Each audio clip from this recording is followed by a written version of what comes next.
I love to see the towns passing by and to ride these rails neath God's blue sky.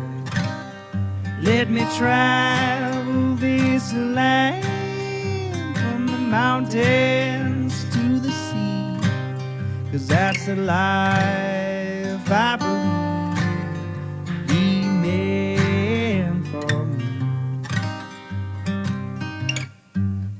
And when I'm gone and at my grave you stand, say God called home your rambling man.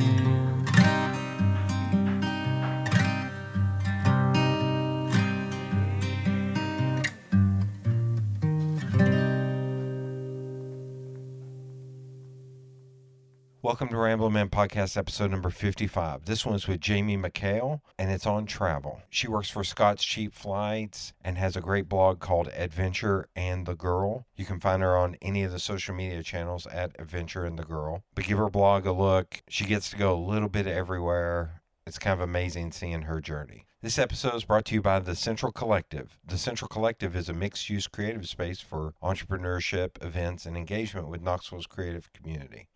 They have private event rentals, custom events. They have a full commissary kitchen. They have a studio, and they even hold their own events. They have a routine monthly event called Good Sport Night, where you buy a ticket, you don't know what you're going to do, and you just show up and you participate. Some of the ones in the past have been swing dancing, letterpress workshop in partnership with Stripe Light, ceramic workshop with Mighty Mud. If you'd like to find out more about the Central Collective, you can find them online at thecentralcollective.com. Without much further ado, here's the episode. I can hold my own with some conversations about sports, but I understand how the rules, but I'm not like no, this is more of a rivalry thing. Oh, okay. I used to go to Cleveland, Ohio for a design conference every year. Okay. And I have a friend that works for the hospital at Ohio State. All right. So. Ooh, Ohio State. Yep. Okay, there is a rivalry there because I am a U of M fan. Oh, okay, there you go. So you got it. So, yes. But that's when they had just hired Urban Meyer, who I'd been dealing with from working at or from coaching at Florida. Oh, so I didn't like it. So, also, I probably may make commentary on what's going on around us. Yeah. By all means, yes. So I went and saw my friend, and it just so happened that the hospital entrance where he worked in like IT, but it was right across from the practice field. And OSU, I'm not going to call them the Ohio State because that's the dumbest thing I've ever heard. And it's also a Chris Berman thing. It's not even an Ohio State thing. I can get into deep nerddom on any of that. But they were practicing, and I was dropping my buddy off from lunch, and I was just like, Urban Meyer, I think I tweeted or posted on Facebook, I was like, Urban Meyer's over there. I wonder how much money I could get to go over there. Would it be worth it? I said something dumb, like, would it be worth it to hop the fence, go over there, and just start... I didn't say punch him, but I said something equally as disturbing, like kick him in the balls or something like that, because I'm classy.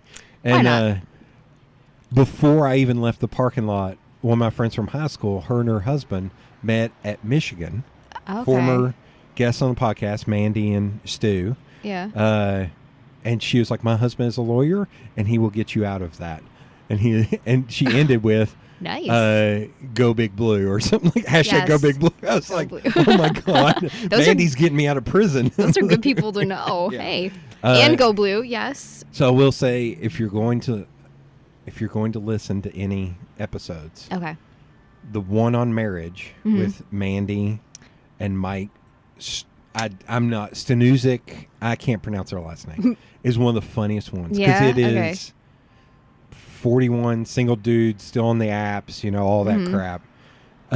She knew me growing up when we were younger, and so I had to interview them about marriage. I won't tell on them a little bit. They got a little hammered because I gave them real beer and not PBR. No offense, Stu. Yeah.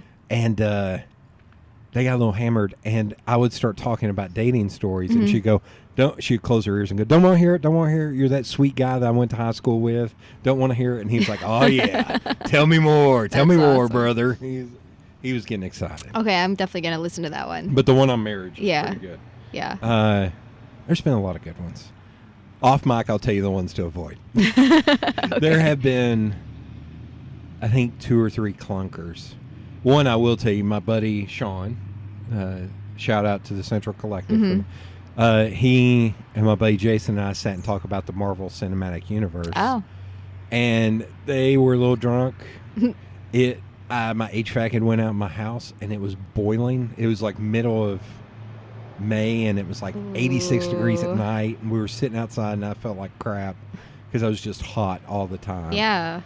And and I didn't do enough pre-planning, and that episode is a shit show.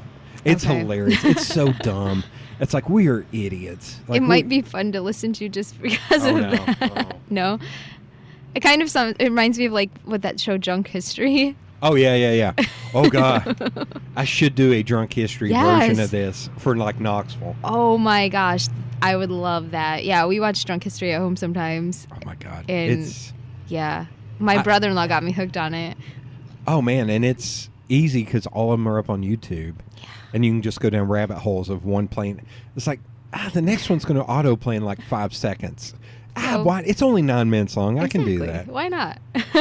I've heard interviews with that guy, and he said that there were there was one in particular he's talking about where they had to take a 5-hour break in the middle because the person literally blacked out. Whoa. And they had to wait on them to wake back up. That's And then they had to get them drunk again.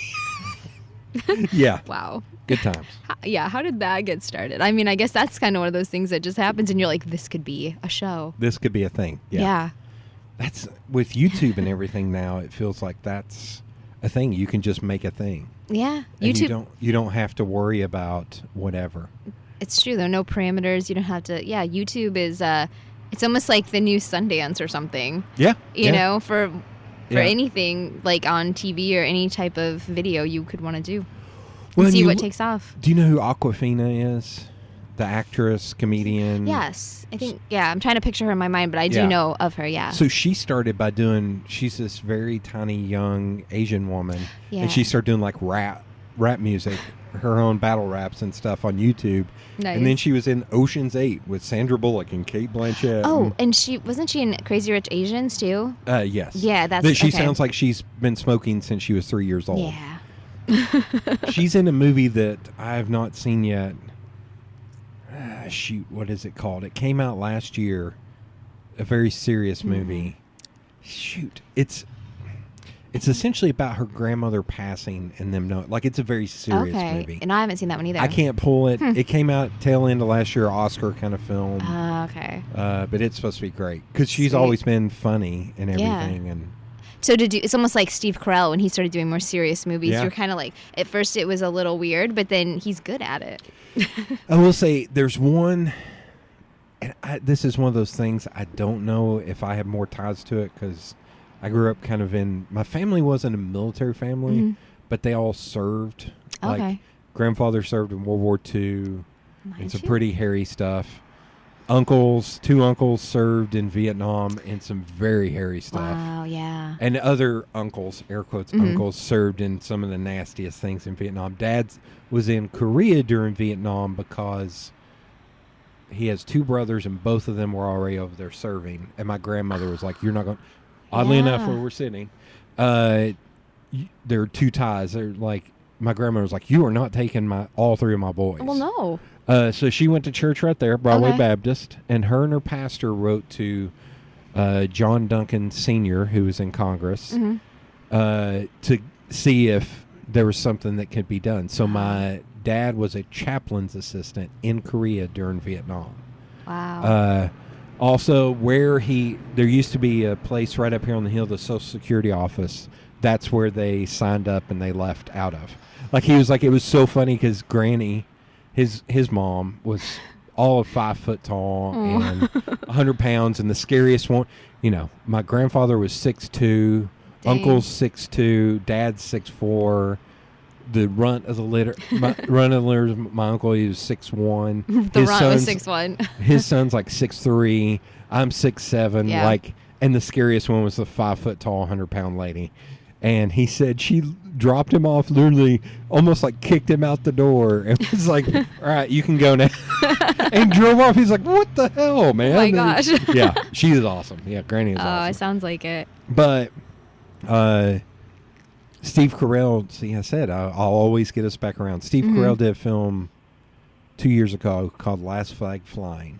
I haven't seen that one With yet. him, Bryan Cranston, Lawrence Fishburne. It was directed by Richard Linklater, who did Dazed and Confused, Boyhood, School of Rock, all these films. But it was about these three guys who served in Vietnam together. Okay. That one of them's son had served in Iraq or Afghan war and had died. And it's the three of them on a road trip to recover the body. Oh, my. That does sound really good. It's very heavy. It's very serious. Okay. But it's one of those, I don't know if it impacts me more because I grew up in a family of people who served. It's possible, yeah, because when you have that connection, it means something different to you, I think. Yeah. Like I said, my grandpa served in World War II, and he talked about it a little bit. But my dad did not go to Vietnam. He didn't go anywhere. He was supposed to. He was drafted. Yeah. They call his birthday, and he was in line. He went through all of the medical testing, and he has really low blood sugar. So they got his paperwork. He was like right in front, like literally about to get on the bus like that day. And the guy in charge said, he looked at his medical sheet with the low blood sugar and was like, no problem, we're gonna send you anyway. And right then there was a shift change. So the guy looking at the paperwork, he was leaving to go on his lunch break or whatever, and there was a new guy coming in, and my to dad fix his blood sugar. I guess, right? Yeah, he needed some food. Yeah. So my dad's pretty. He's not afraid to just say whatever. He's like, why don't you just go on ahead and I'll have the next guy just process my paperwork, and the next guy took a look at his chart and said, "There's no way we're sending you over there," and he got to go home that day. And he was really happy about that because he had a lot of friends who ended up going over, and some of them died, some of his high school friends. And so he was really happy with that outcome. And he had a feeling. He's like, I'm just going to try to get this second opinion from this next guy at the, the changing of the guard. And I think about that a lot as I get older is like what would have happened if one of my dad's brothers had went third as opposed to second.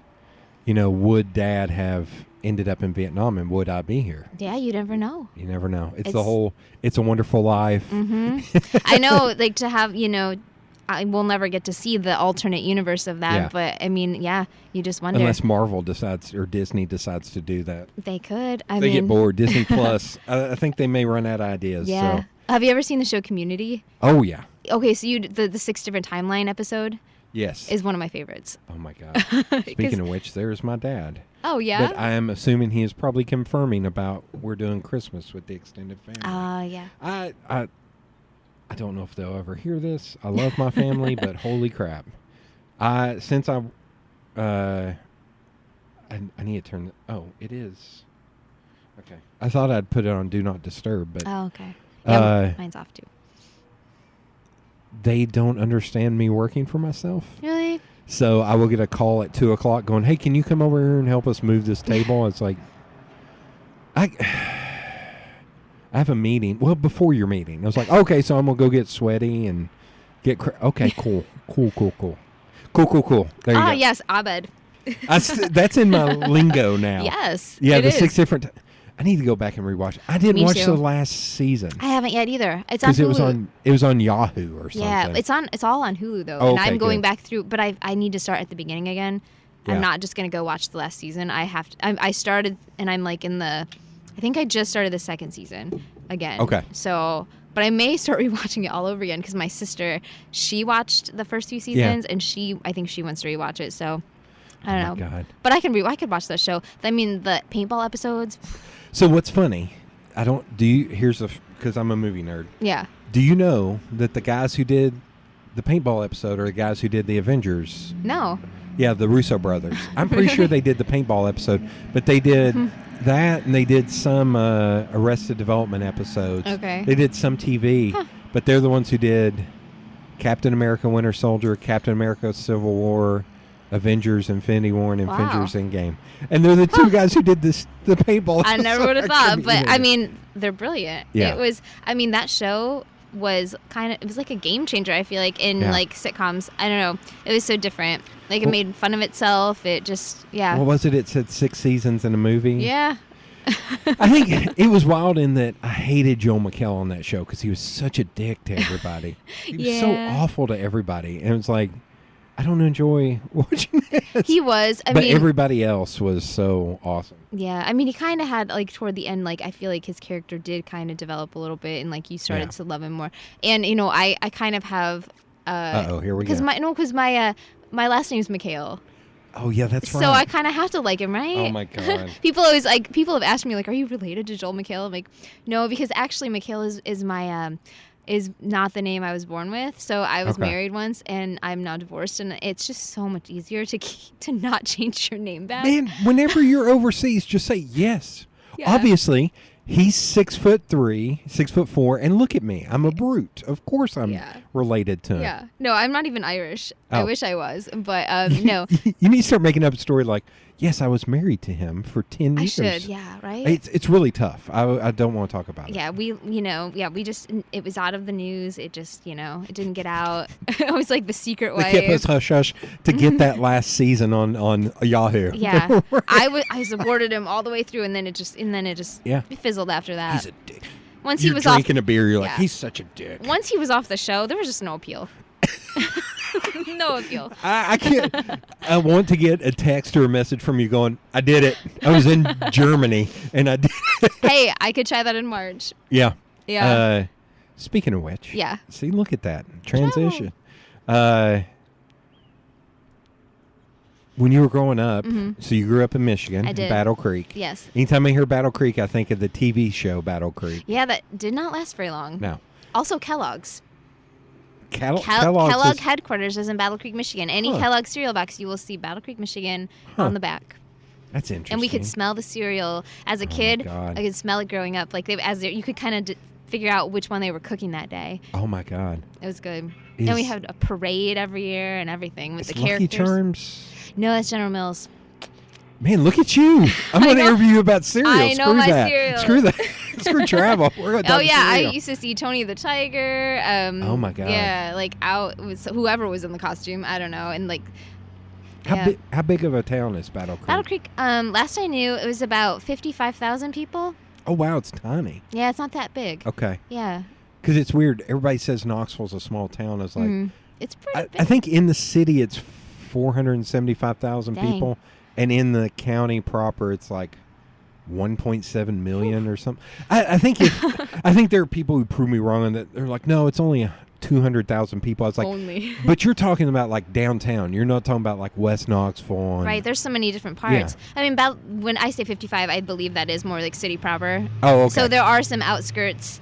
There are like several different school systems, and they're not technically Battle Creek. So if you counted those, it would be probably more, but still not as large as Knoxville. No. Okay. And so grew up there. Yeah. Did your family travel a lot when you were a kid? No. My parents, my dad has still lived in the same 30-mile radius that he grew up in, and my mom was born in like Illinois, but she pretty much grew up in Battle Creek. Right. And they just never, even now, they don't really have like this drive to travel. So our family vacations were always to the Upper Peninsula of Michigan, like every single summer. That's where we went. We didn't even Mackinac and St. Ignace, and crossing the Mackinac Bridge. Yeah. And that was where we went every summer, and never hardly ever. The only times we ever left the state was to visit relatives in Illinois, Indiana, and Ohio. Oh my God. So but my grandpa, when I was in the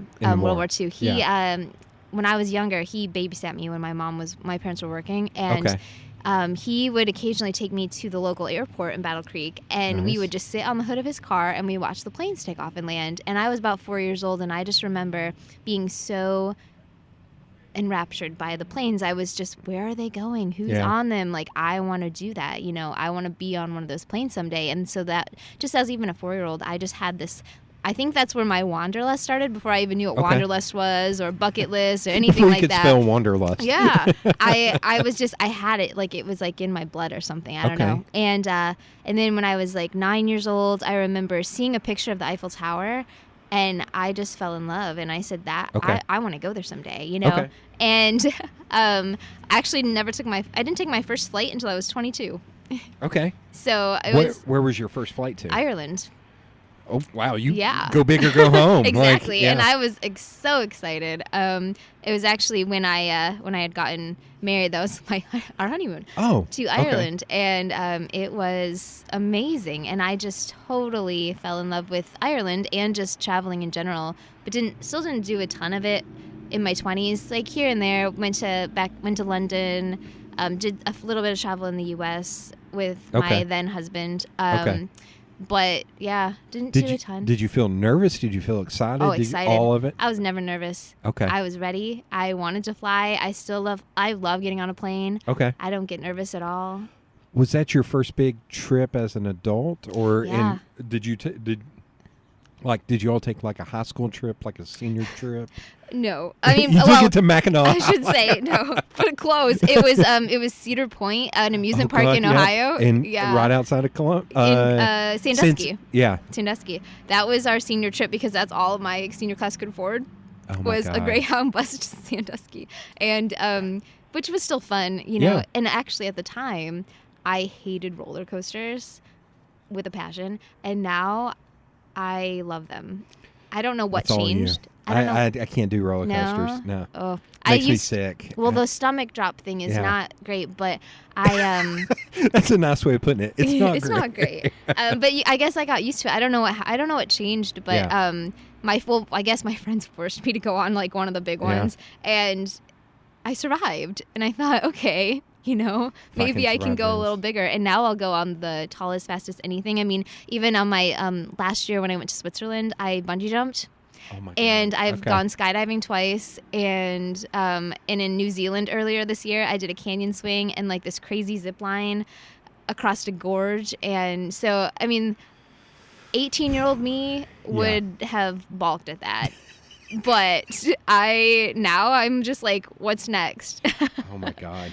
See, I grew up super poor, and we would always take one trip a year Okay. we'd take two, essentially. Take one trip a year to Myrtle Beach, Okay. because a big group of my family's friends could rent out like an entire floor of a hotel to get it Ooh. cheap enough to where we could afford to go. Nice. So we would drive there. We would meet at like 3 a.m. out on Straw Plains Pike at that pilot. I still remember Mhm. this. And would drive through the night. And I would sleep like in the little, my dad had one of those early 80s Ford Broncos. Okay. And I yeah. would sleep in the floorboard in the back Mhm. the entire way there. So like- that when you got there, you'd just be ready to go. I'd be ready to go. Yeah. Whereas dad would be like, I'm going to take a nap. Where's my damn Right. room? Like, Well, you drove all night. yeah. And, but we would take that, and then we would go to like Pigeon Forge and Gatlinburg for Okay. a few days. And that was it. Like, that's all we could afford. Mhm. So, how you've gone ham on I'm going to skydive. I've gone ham on like travel to where I'm like, except I've still only been outside the U.S. one time for an hour. Where? In Canada? Detroit, Ca- I went across the Windsor? bridge to Windsor, which is a shithole, Yeah. like right across the border. Mm-hmm. Yeah. Been there. But that's it. Like, I've never still couldn't afford it. Like, still, I'm still working class, so I still can't afford, like, and I've had friends that are like, have a ton of miles and stuff, and they're Yeah. like, if you ever want to go, if you can get yourself to New York, I'll get you to wherever you want to go. I'm like, crap. New York has amazing prices to Europe. Well, but it's also the Scott's Cheap Flights thing. Like, every time. Yes. Oh, okay. So here's another funny story. Dale and Sean, the Central Collective, they are in Belize right now because of Scott's Cheap Flights. They go every year now in January. I Or love that. into December. It's usually January, but into Yeah. December, January. We because find of some that. amazing deals to Belize and other places south of here. Yeah. I've done that too. Like, it's been like 3 years. I love New York. Mm-hmm. I love New York. I love San Francisco. I love Chicago. Like, those are my big three. Yeah, Chicago's New great. York, and I love going to New York at Christmas time, and here's how you can make fun of me. This is how I dress in New York in December. I can't even believe I would probly literally die. So I'd be free. I'd die of frostbite. I was in a rougher part of Harlem, the ungentrified part of Harlem, and I was leaving my Airbnb, walking up the street, and there was a group of homeless dudes sitting there, and I was dressed like this. I don't need to describe because the listener already knows how I'm dressed. Like, I'm sure. And I was wearing a bright shirt. Like, I was probably wearing this shirt, and I heard one of the homeless dudes go, "That dude's crazy." And I turned around and looked at him and pointed at him and was like, "You remember that when I come home at 3 a.m.?" Yeah. And he just kind of went wild at it. It's like, No way. and I did. I came home at 3 a.m. and I kept looking for those homeless dudes going, I wasn't lying. I'm here. And yeah. That is insane. But I booked, not to talk about one of your competitors. No, it's fine. But Kayak, you can go to kayak.com/explore. Yeah. You already know about that. For the listener at home, for all three listeners at home, you can set your home and set about a range you want to go. Mm-hmm. And I noticed New York was $150. Yeah, you can't. And so beat I just that. booked the flight, and I was like, I'll figure out the rest later. Yeah, honestly, that's a great way to do it. And actually, Google Flights has a similar do they? They have an explore map, and you can put in a range. You can put in specific dates, or you can put in like a range of 6 months or something like that, and you can leave the destination open and just move the map around. Not to be pissing, I would like them to add one other caveat. Yeah. A price range. Well, there is. Oh, there is on Google. I think there's a slider. Okay. Yeah. Because I would love to also be able to do it and be like, my top line is $500. Yeah. That way I don't have to search for it. Pretty sure there is. And slider. I can maybe find. Yeah. That's what's weird. Like, I'm trying to remember what in Canada is right above us. It's Toronto. Toronto. Yeah.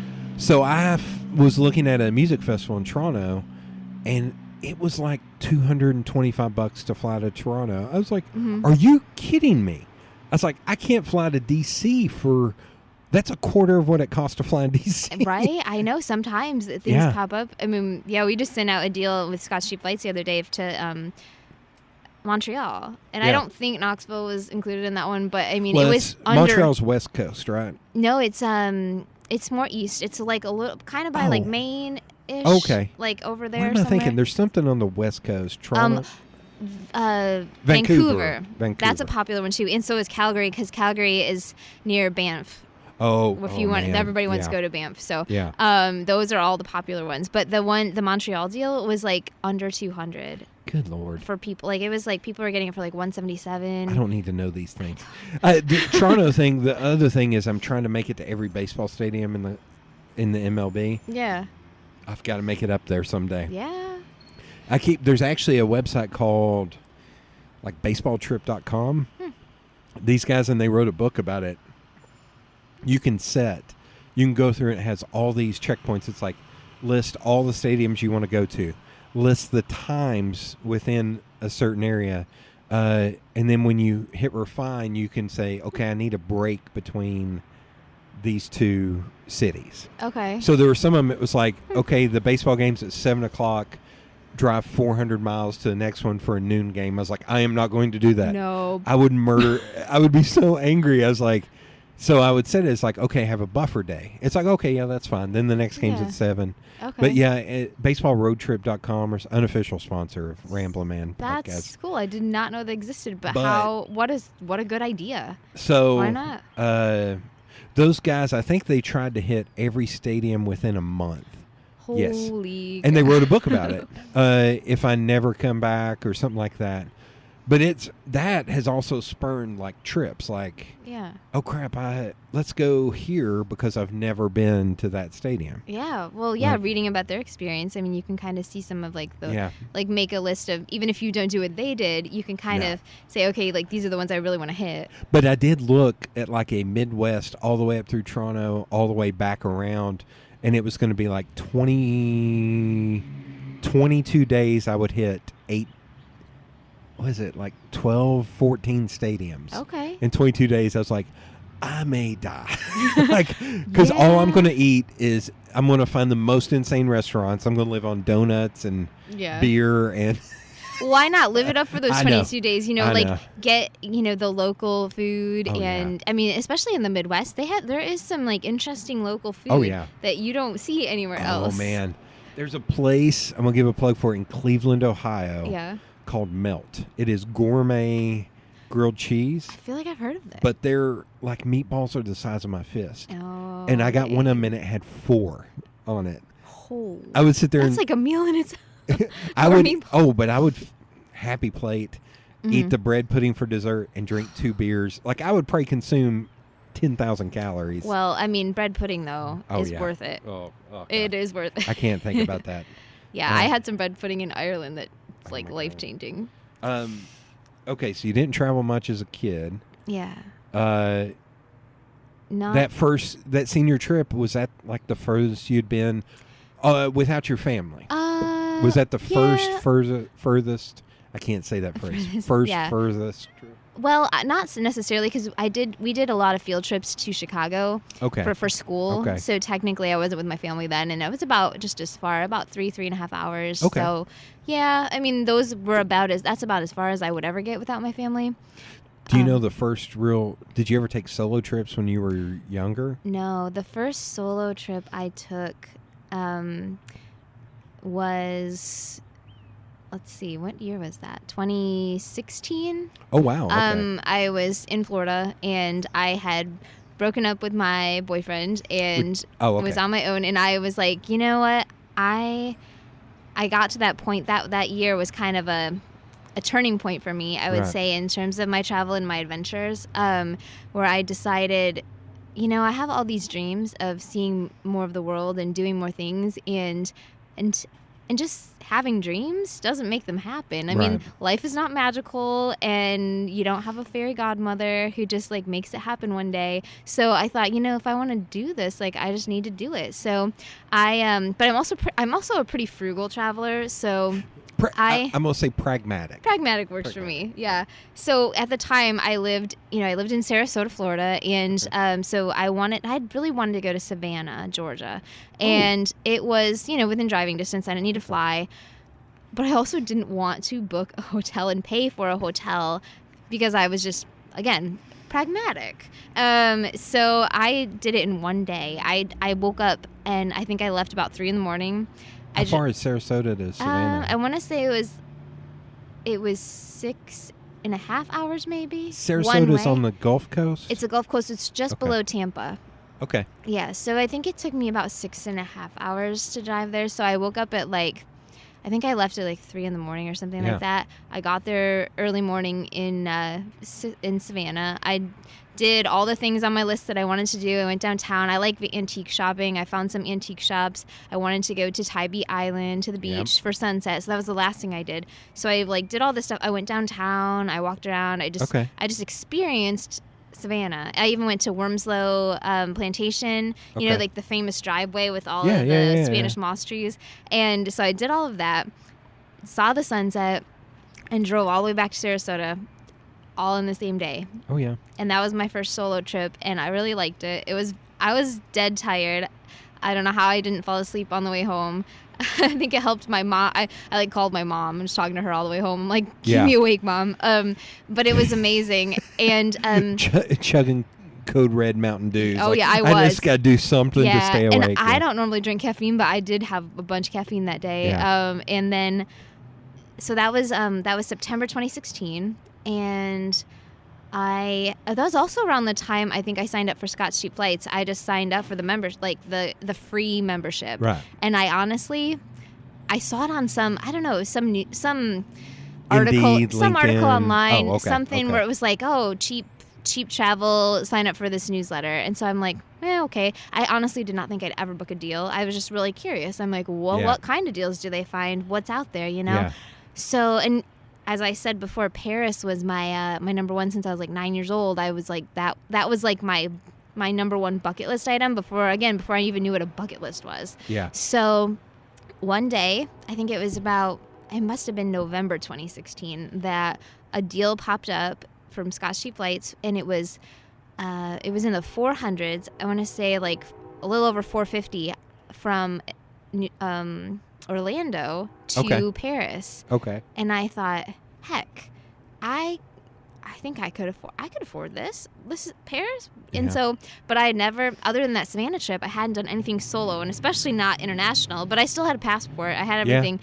So I thought, you know what do I have to lose? I'll just make a real quick weekend trip. I'll see if I like solo travel. Maybe I won't even like it. And I was kind of nervous. I'm like, well, am I going to be, like, I traveled internationally a few times before, so I was slightly comfortable with it, but I didn't know.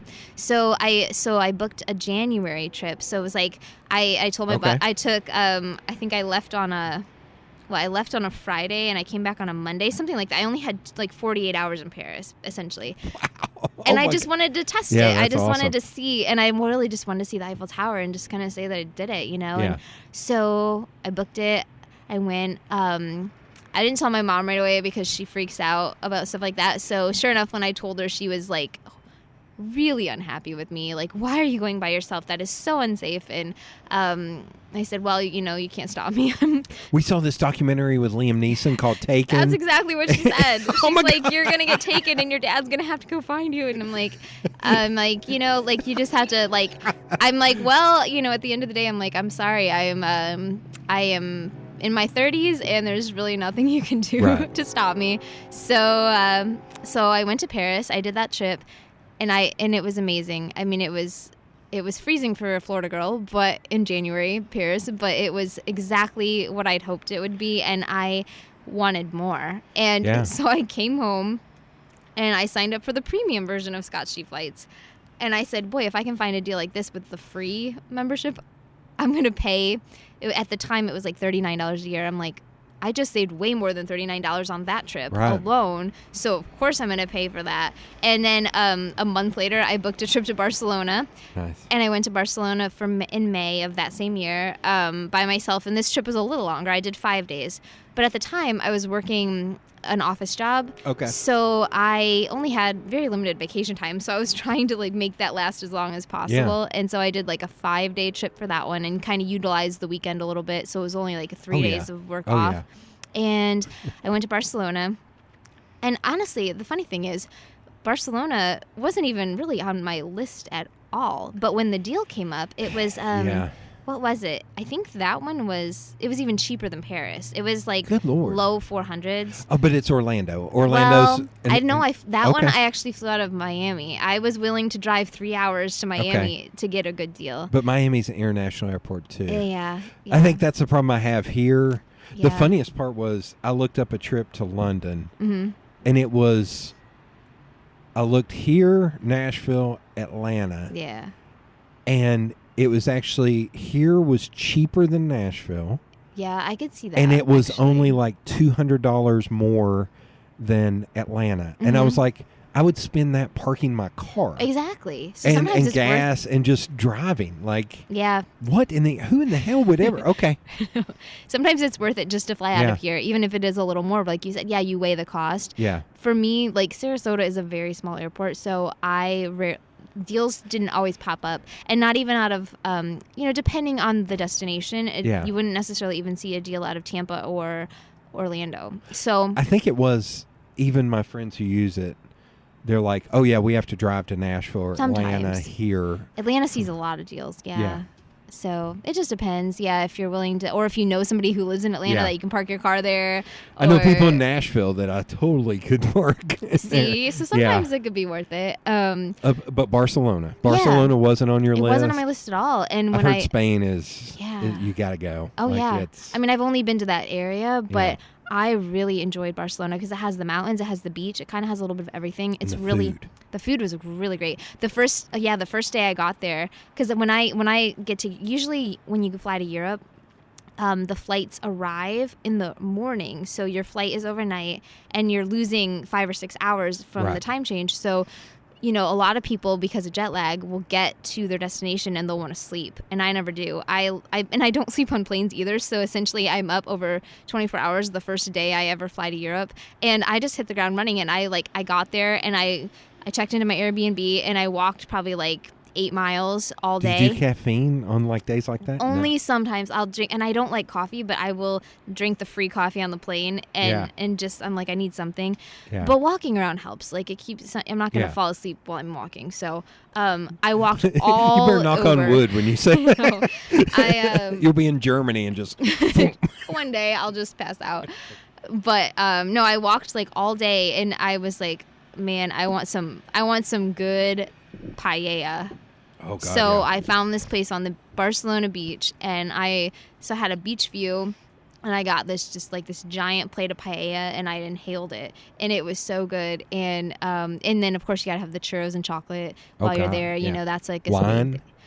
I don't drink a lot, so Okay. and usually, especially traveling solo, I Yeah. try not to, just because Okay. I just Yeah, feel yeah, like yeah. I'm safer when I don't. Yeah. So I didn't have any. No, I'm sorry to disappoint. Spanish wine. I know I didn't have any, Yeah. or even sangria or something, but I didn't. But yeah, Barcelona was great. I even took a day trip outside of the city. But the city itself is like cool. It's like kind of, I mean, it has like a lot of graffiti and stuff, but it's kind of really artsy. And then of course Sagrada Familia, the famous church, is Okay, there. That yeah. Gaudi it's like still under construction from the time that he started it. Like Oh it's my still, God. but I think I don't know when it's supposed to be done, but I think soon, finally. Okay. But that's an amazing thing to see. It's like you can see it from like so far around the city. And Yeah. but I took a day trip outside of the city to Montserrat, to the mountains. Yeah. And there's like this monastery up in the mountains, and you take a cable car up, and I had seen pictures of it, and I'm like, I have to do this.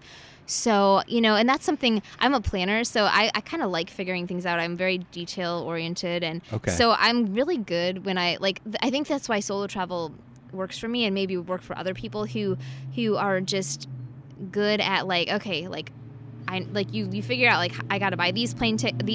I'm gonna be there this time. Like I'm really good at just man. organizing all of that stuff. Like I'll like create this itinerary for myself, so I keep track of like what I need to do, what time, and so I don't miss a train, or you know, like I'm just really good at that. That just comes naturally to me. So I think that helps with the solo travel. Okay. I don't go somewhere and think, So oh no- gosh, I'm gonna get lost. No whimsy. No. Oh no, there is. Okay. But for the things that like I know I have to do, like if I'm like, okay, I definitely want to take this trip on this train for Right. you know, go outside the city, and I have a set time that I have to be on that train. Like I'm good at just planning all that out. But then I also have learned, because I used to not do this. I'm so detailed that I really wouldn't leave a lot of room for random Man, stuff. Killing me. Yeah. But as I started traveling more, I realized that I needed to, and I realized that as I was walking from like, okay, I'm gonna go here, and then I'm gonna walk over here, that on the way I'd see some cool things that I didn't even know was there, and I'd Yeah. end up stopping and taking more time than I expected. So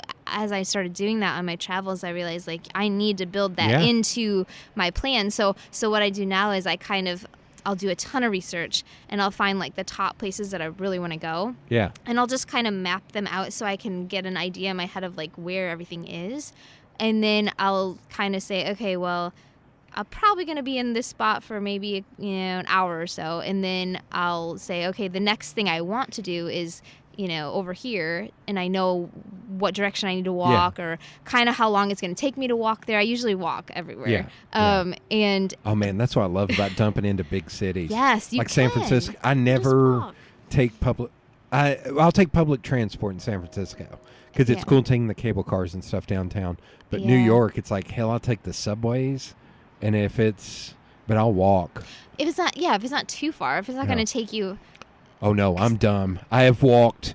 Oh. You know how long Central Park is. Yeah. I have walked from below it to above it in Well. one day and I think I broke my foot on that one to where I was just like on day like 5 of 10 to where I was like, son of a bitch. It's like, oh my God. Yeah. I approve that, because last December I Yeah. was in the Netherlands, and I did 4 countries in a week, and so Netherlands was just one country, and that was a day trip that I took from Brussels, and I went to The Hague Yeah. in the Netherlands, and no joke, my Fitbit calculated it. I walked 16 miles that day in The Hague, and with some Doc Marten boots, and not foot friendly, but it was actually, you know, I didn't use any of the public transportation. Or I love telling the story on my dad. So my dad at one point, 6'4", 437 pounds. And within 2 years, he dropped down to 28. Wow. But it was funny because I'm 6'7" and I weigh somewhere around 285 on the average. Yeah. I am knocking on wood on that one. I don't balloon up that all of a sudden the Oreos actually start compounding, because that would be a bad thing. Yeah, not the Oreos. I can't give up the Oreos. But so he kept getting closer and closer to me in weight. When he like got below 300, and he's like, "So what are you?" I was like, 285. And he was like, "All right, I'm coming for you."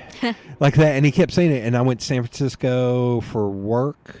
Anytime I was lucky that I worked for a company for a while that they would send me to design conferences. Nice. And then I would always, or photo shoots or stuff like that, and I would always put 3 or 4 extra days either on the front end, usually the back end. Smart. So like I've been to San Francisco twice, both times for 10 days. 10 days is usually my clip. New York, the first time I went was 10 days. So the first time I went to New York, I had a list of 80 things to do in 10 days. I did 75 of those 80 things. Bravo. And some of them were stupid things. One of the things I missed was seeing the David Letterman sign. I was like, I'm not going to go to his show because they book out so far in advance. I was like, but I couldn't find a sign, and my mom ended up looking up on a map, and she was like, "You were literally around the corner from it, and you missed it." And I was like, "Son of a!" Seeing the Flatiron Building. Yeah. So it was simple things like. Yeah. But there were some bigger things. But anyway, San Francisco. So I'm out there, eating like a pig, eating like an idiot, because I went to Francis Ford Coppola's restaurant and ate an entire pizza with sausage and pepperonis and all this stuff, and I was like, I'm going to walk. So I'm going to, and I was like, and this is all I'm going to eat for probably, like I'd had breakfast. I don't even think I had breakfast. Like, it was one of those things like I had a Cliff Bar. Oh, and I was and this is all I'm going to eat, and I'm going to walk. I'm about to walk 4 miles. Yeah. Yeah. So I get off. back like 10 days later, and my dad was like, "All right, how much do you weigh?" I had dropped 10 pounds from walking, even though I ate like an idiot. Yep. And I said, "Oh, I weighed 274." And he's like, "Son of a bitch." He was like, "I finally got you. I was down to 282. I finally got you." I was like, "No, I did a lot of walking over there." I was like, even eating like an idiot, if you walk, Yes. it fly. Well, hold on. Knock on wood again. Knock on wood again. But there's a bunch of points in there. My friends make fun of me because I will drive 8 hours just for shits and giggles. Like, I was like, no, I just want to go this one place and I'm going to go do it. And they're like, you're going to drive. We drove from Fort Lauderdale to Knoxville in one day. Whoa. And I was telling my friends, were like, we split it between 2 of us. I once drove from Knoxville to Chicago. We couldn't get our flight, which was at like 5 a.m, so we rented a car at like 6, and I drove to Chicago, and I was the only one that drove on no sleep, on about an hour and a half of sleep, because we stopped halfway, and my buddy was like, "Okay, now I'm going to drive." There were 4 of us in the car. The 2 people in the back were like, "We'll ride, but we're not driving any on this trip." I was like, crap. It's like, you dickheads. Okay. Yeah. So the other guy, he finally takes over. I'm sitting in the passenger seat trying to just sleep, even though I couldn't. And about 10 minutes later, he starts smacking me. "I'm falling asleep. You got to drive again." So I had to drive. And by the time we pulled in Chicago, he was doing GPS, and he was screwing it up. And I told them, I was like, "I'm going to go drop off the car at the airport, and you all need to leave me the hell alone for the rest." I was ready to kill all of them. Oh, I bet. Making you drive the whole way. We got to my friend's such a dick. So we ended up, we dropped off the car in the lower level. There's an Enterprise there. I was like, damn it. I don't even get some alone time. And I go to check in, and one of my friends is checking in before me, and the person was like, "How was your trip?" And she's like, "Oh, it was brutal. We had to drive all the way from Knoxville." And they're like, yeah, and the person was like, "Oh my God, I'm going to upgrade you." And she's like, "Oh, thanks." I didn't get upgraded. She got upgraded. I was ready to kill her. So I just walked that evening just walked off all that anger around Chicago. Yeah. I was so, but yeah, walking. And I would assume over in Europe, it's a bigger thing, probably more than here. Yeah. Yeah. The big cities especially is so easy to walk. I mean, they all have the metros, but I rarely will take the metro unless if I can walk from one place to the next place with I don't know, even if it takes me an hour, I'll do it, you know? Like, I don't care. If it's going to take me longer than an hour, I might hop on the metro, especially if it's going to save time. Like, if I am trying to fit so many things in that, like, one metro trip is going to allow me to see something else, I'll do it. But I definitely don't just ride the metro all day. Like, because you're underground and you don't get to see anything. Like, I'm in this city. I want to see it. I want to experience it. I like to pretend kind of like I'm a local. Yeah. Just walking around. And so, yeah, I love just walking. And I don't know, I have a lot of energy in general, and I just enjoy moving around. And so, yeah, it's usually like last year, for example, when I did my 4 countries in a week in December, in those 7 days, I walked 70 miles. So it was an average of 10 a day. Yeah. And some days less, some days, like the one day was 16 miles. So that kind of upped the average. Yeah. But, well, that's kind of typical of my traveling is, and like you said, like when you're walking, it doesn't feel like exercise. No. But you can, like, I actually have to eat more when I'm traveling. Like, I know a lot of people say they end up gaining weight when they travel. I always have to fight to not lose weight when I'm traveling. Yeah. And so it's kind of fun because, you're like, I can pretty much try whatever I want and it doesn't matter. I kind of feel like I'm grazing a little bit when I travel because it's, like, I'm a big donut fiend, so it's like eating a few donuts in the morning. I was like, but I'm going to also walk these off in the next 20 minutes. So easily. Like, it's so, I want to go back to the whimsy part. Okay. So I'm kind of split. I have a friend who we went to New York together for 3 days, and she literally was like, I don't want to have one plan.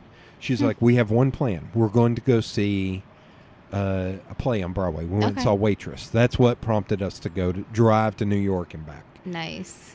And she was have like, one reason at least. She was like, we were going to do that Saturday night. She was like, I'd like to order late night Chinese food. And she was like, but that's it. Okay. And I was like, you're driving me nuts. Because I'm like, while we're up here, also I think coming from the growing up poor, I was like, I want to do as much as possible. Yeah. So I'm kind of split in that, like, one of the times, the $150 trip to New York. Yeah. I was like, okay, I need to do like these 5 things. Mm-hmm. And as long as I do these 5 things, I don't care. You know, what else happens? Everything else can go. So it was like, I went to a taping of the Larry Wilmore show. I smoked a cigar in this one certain place, this newer bar place. It's called like what's it called? Not the library, the bookstore or something like that. It's really cool. And then go see a show at the Comedy Cellar. Nice. Like, those were 3 of the things I was like, I have to do these 3 things. Yeah. And it's almost like the first trip I took, I went out to the Statue of Liberty in Ellis Island. Mm-hmm. I was like, okay, I've got those checked off. I never need to do those again. Really, you don't. Once you see it once, yeah. But I like to have the whimsy to where it's like I can just end up somewhere. And it was that trip to where I spent half of a day, like starting at like 4 o'clock till like 1 in the morning with a buddy of mine, just hopping around bars drinking craft beer. And because he was a local at that point, he was living up there working for Associated Press, he took me to these places. I was like, I would never have found this place. But see, that's so cool. Yeah, because you really do feel like the local and not like a tourist. And then one of the other days, I met a friend from high school that she had moved away like the minute she turned 18. She moved to Memphis. Yeah. Went to law school. I don't even think she went to college. I think she just straight up went to law school, like smart as a whip. Whoa. She was living in Brooklyn for like 9.5 years, because she told me, she's like, I've heard if you hit the 10-year mark, you're just going to stay. She was like, so when I hooked up with her up there, when I met up with her, it's like, I'm about to hit that 10-year mark and I don't know that I want to stay. Interesting. She's like, Brooklyn is gentrifying too much and it's getting too expensive, and she moved back to Memphis. Like, she loves Memphis. She does not want to move here at all. Bad memories. Yeah, they're not good. But excuse me, anyway. So I went and hung out with her, and I'm trying to remember. I met her in the morning at like 10 o'clock. Uh-huh. I don't mean to be gross. She's a lesbian woman. She's a very attractive woman. at that point, she's 37, 38. And the woman she was with, they were going antiquing.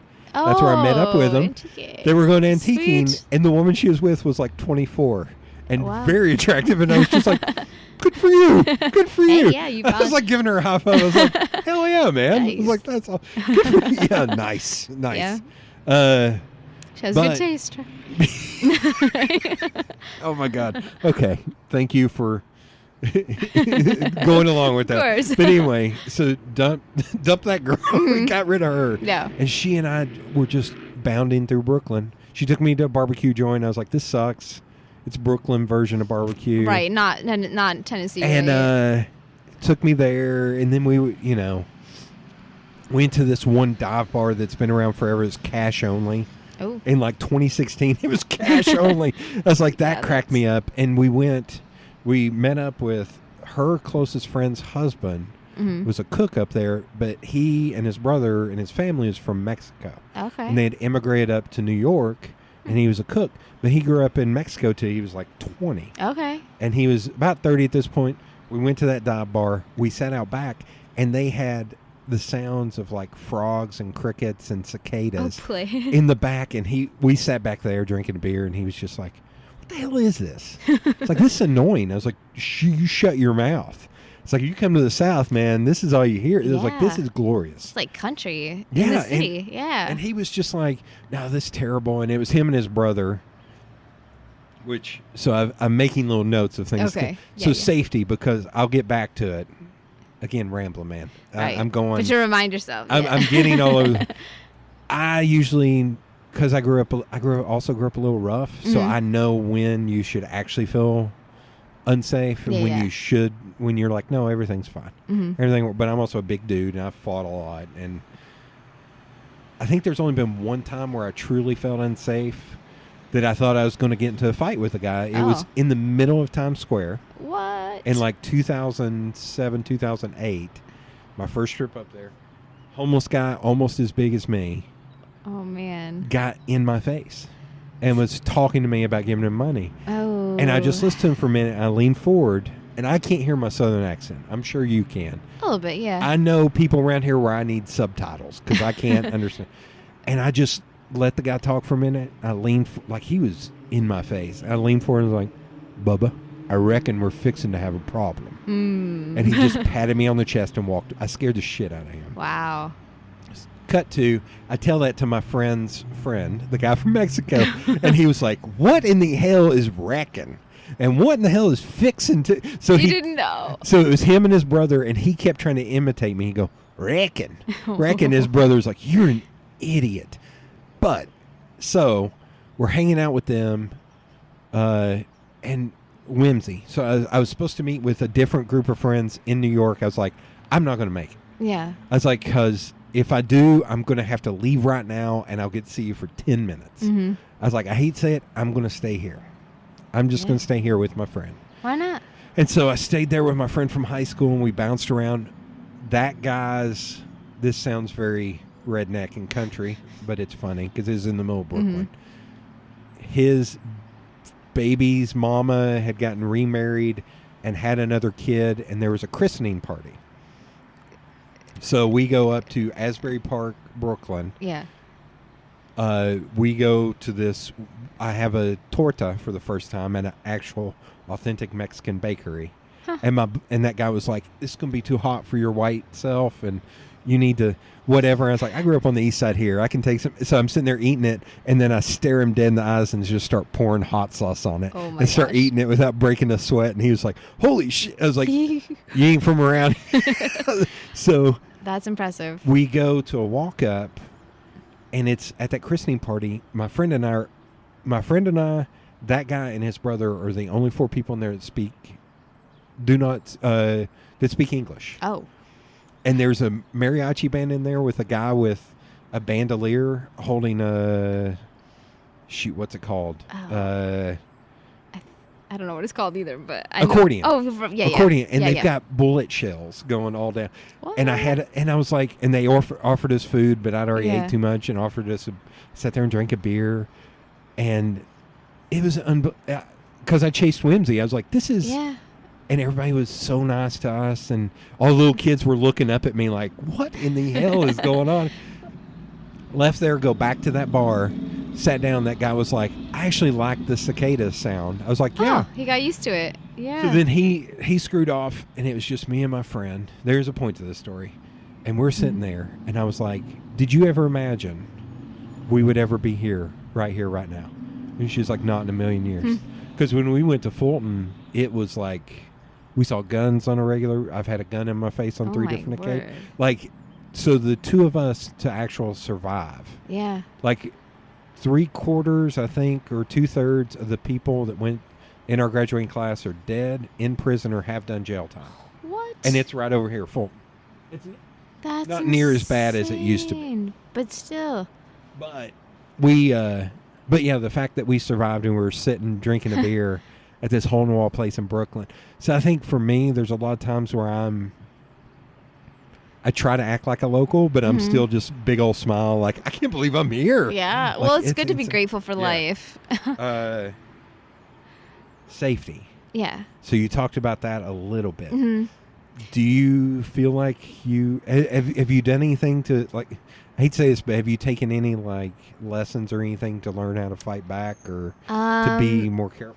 Not specifically. I mean, Okay. I've had, like, in past jobs that I've had, they brought somebody in for, like, one, like, lunch hour self-defense Right. really briefly. So, I mean, I kind of have very minimal, like, Basics. I don't know if it would come back to me in those moments, but I always, when I'm traveling alone, I always have my, like, a pocket knife, and I have Okay. pepper spray.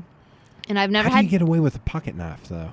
I don't put it in my carry-on, or my check, or I put it in my check. If I have a check bag, I'll put it in there, or I've actually even, like, hidden it deep inside my clothes before, and they don't find it. Knock on wood. Yeah. Yes, good idea. Well, I got it confiscated. I carry around my grandfather's pocket knife to remember him. This got confiscated at the Empire State Building to where I was about to punch people. Oh, no. Because they lost it. Yeah. And it took a manager finding it. And he walked down. He's like, what were you going to do with this? Like, why did they take this from you? Right. Like, yeah. Yeah. I've had a lot of moments in travel with this knife to where I'm like, I'm going to hurt somebody. If something happens to Yes. it, yeah, it's special to you. I totally understand that. If something, they have a few, like, heirloom kind of things. Yeah. Not the knife that I do carry around, it's a Swiss Army knife, but I did get it in Switzerland, so it kind of means more to me than, like, just one I just bought at the store around here, you know. So, but yeah, you carry pepper spray in the I always usually have pepper spray and a pocket knife if I can bring it with me. Or I went to San Francisco last January, was it? Yeah, with my sister. I got a $108 round trip ticket from Tampa to San Francisco. It randomly popped up, and I didn't have plans to go to San Francisco, but when I saw that, I thought, I've never been there. I'm going. And then my sister, who lives in Michigan, she's like, I want to go. So I found her and a friend, like, they paid like over $300 for their tickets, but we all went for a couple days, and San Francisco is amazing. It was. I really enjoyed it. So, and on that trip, I did not have a checked bag. So my mom, I think it was my mom, she was worried about us, of course, again. And so I promised her, I said, when I get there, I will buy pepper spray. So that's what I did. I bought pepper spray when I got there. Never had to use it. Never even felt like I needed to use it, but I just did it to pacify her. And then on the way back, I thought, well, like, it wouldn't be bad to have 2 of these. So I thought, I wonder if I can sneak it in my carry-on. Yeah. And I just, like, again, shoved it, like, deep inside some sweater or something, and they never saw it. Or if they did, they didn't say anything. So I now have 2.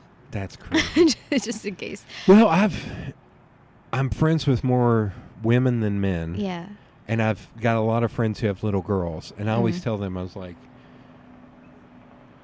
tell your girl or you or whatever, I was like, if you ever feel like your life is in danger, not to be coarse. No, yeah. Go after the balls. Well, yeah. And I was like, and if you really feel like it may be done, I was like, hit as hard as you can in the throat. I was like, it's going to kill the dude, but at that point, who cares? It's you or him, right? Yeah. And I was just like, I am telling you, if you go for the ball, not to be gross, but no, but it go kind as of hard as you can. It at least gives you some extra time, Yeah. if nothing else. Because So you never know if it'll make them loosen their grip or yeah, something. And something. It's like, but if your life is on the line, Oh, I would try anything. fight. It's like, hell, even a pin. Yeah, like can do is- some damage. Yeah, I've never, knock on wood, felt like I even 2020 is a big year for you. I know. You're gonna punch somebody in the face. No, but I've never felt unsafe. I mean, usually I do. I mean, I try to stay in, like, I don't go into, like, if it looks really secluded or something, or dark, especially at night. Like, I'm not gonna go down an alley, you know. Oh. But at the same time, you know, I still want to enjoy my life, and like if I feel like it's just like a normal area, like I'm not gonna be too scared. But I try to have like caution, but at the same time, I'm just like, okay, well, I am in a foreign country by myself, so I'm already kind of crossing that line a little bit. I'm sure with all those travels, you get your hackles up. You know, Yeah. like something's up. Okay. Yeah, there have been times where it's like, okay, if I have an instinct, like maybe I should go a different way. I try to listen to that, you know, like if something just kind of tells me like, maybe not, you know, like I'm not gonna, like I don't have a death. I always tell my mom, I'm like, I don't have a death wish. Yeah. And I said, you raised me to like, I like to think I'm not an idiot. Yeah. You know, like I'm not going, you know, I'm going to these places, like I don't want something to happen to me either. So honestly, probably the most unsafe things I've done have been like bungee jumping and skydiving, if you want to get real with it, you know. So when last time I was in Chicago, that was a baseball trip. Okay. Where I went up Chicago. I went to Detroit for a few days in Chicago, and I actually stayed at a hotel in Detroit one night that my cousin was like, "Where'd you stay?" And I was like, "Here," and he was like, "I can't believe you're alive." I have a lot of hotel stories like that, to where I stayed in a hooker hotel in Memphis without knowing it, and got propositioned when I went. Yeah, like I've stayed in some rough, because my former boss, she hates it when I say old boss. Oh, yeah. My former boss, she was like, "You're going to die." I was like, "No, I'm not." I was like, "No, trust me, the places but when I was in Chicago, I was driving to go to see the White Sox play. Okay. South side of Chicago. South side of Chicago is one of the most dangerous. Yes. And as I was driving through it during the day, I looked around and I was like, nope, I'm not coming back this way. I was like, I know not to come back this way. I was in Memphis, West Memphis, Arkansas. I left my hotel, went to an RV park to visit some friends, and drove down this road, and I was like, it's 11 in the morning, and guys should not just be walking in the street. It's like, this does not feel safe to me. So I got to the RV park, was talking to my buddy, and it was him and his wife. We were standing outside the RV, and he's like, "Which way did you come?" I was like, "Oh, I came up this way," and I saw something in his eye. But I didn't say anything. I knew better. And she went inside, and he looked at me. He's like, "You are not to go back that way?" He's like, "We have been here 4 days. There have been 3 murders on that street." Whoa. And he was like, "Go the long way around. Screw your GPS. Yeah. Go." He's like, "When you get to this point, turn right. Your GPS will realign." Reroute, yeah. But he was like, "Do not." He's like, "But I'm not saying that in front of her, because I do not. It'll scare the hell out of her." And Good I was call. like, okay. I knew driving that day. I was like, 11 in the morning on a Tuesday. It should not be like this. If it already looks bad then you know that's not a good sign. Yeah. Yeah. So we kind of touched on safety. So I have a question. So my mom makes me text her whenever I get somewhere. Okay. So your mom keeps popping up. Oh, yeah. Does she make you call her or text her or anything? Yes. I always, I have Verizon as my provider, and I always pay the $10 a day to have access to my plan internationally. Okay. So I can call, I can text, I have full access to my internet plan. I don't have to rely on Wi-Fi, so that is partially for safety, but also so my mom knows I'm okay. And I do text her. I have to text her. Always have to remind her of the time difference, because she'll forget and wonder what's like, why aren't you like awake? And I'm like, I was sleeping. I'm not dead. Okay. Yeah. It's 3 a.m. here. Yeah. But I'll text her, and I always text her every single night. I will text her and say, I'm in my Airbnb now. I'm not going out anymore. I'm safe. So yes, but my mom is so extreme that I actually have twice waited until I was at the airport leaving for a trip to tell her that I was going on a trip. Wow. So the first time was Barcelona, because she reacted so poorly when I went to Paris that I'm like, no, So I called her on my layover even. I didn't even call her on the first flight. I called her. I flew from Miami to Charlotte, and I called her in Charlotte, and I was like, hey, Mom. And she's like, oh, hey, what's going on? Because, like, she lived in Michigan. She still lives in Michigan. I lived in Florida at the time, so we didn't see each other on a regular basis. And so she's like, oh, like, she's all happy that, like, my daughter's calling me. And I'm like, so I'm going to Barcelona. And she's like, like, she sighs. She's like, when? And I go, I knew that. Right now. Yeah. And she screamed at me over the phone. Oh my God. But by the end of the conversation, we were talking about something else. But see, it worked better because I'm always afraid I'm going to give her an ulcer. And so I think, this is more for her and also for me, because if I tell her, then I have to hear for like weeks and weeks. She tries to find people to go with me that I don't even know. Oh my God. Sometimes she's like, oh, I work with this person and they could go with, and I'm like, I'm not going on a trip with a stranger? From Debbie from accounting? What are you talking about? I'm like, no. So it's just easier for both of us. I think when she doesn't know is soon. And then earlier this year, so then after that, I went on a few more. I've been on 7 solo international trips so far. So since 2016? Since 2017, beginning of 2017. Okay. So and a few with other people, but 7 by myself. And so then after that, I was like, oh, well, maybe the rest of the trips, I'll tell her, but I just wait until a lot closer. But again, I don't know. She just hasn't reacted very well. So earlier this year when I went to Australia and New Zealand, I'm like, oh, crap. This is like the furthest I've been by myself on these trips. Usually I always just go to Europe. Right. So it's the first time I didn't go to Europe. And I'm like, she's probably just going to really freak out about this one because it's like crossing the international date line. I mean, they're like 15-hour time difference. It's so far away. It's like a 15-hour flight.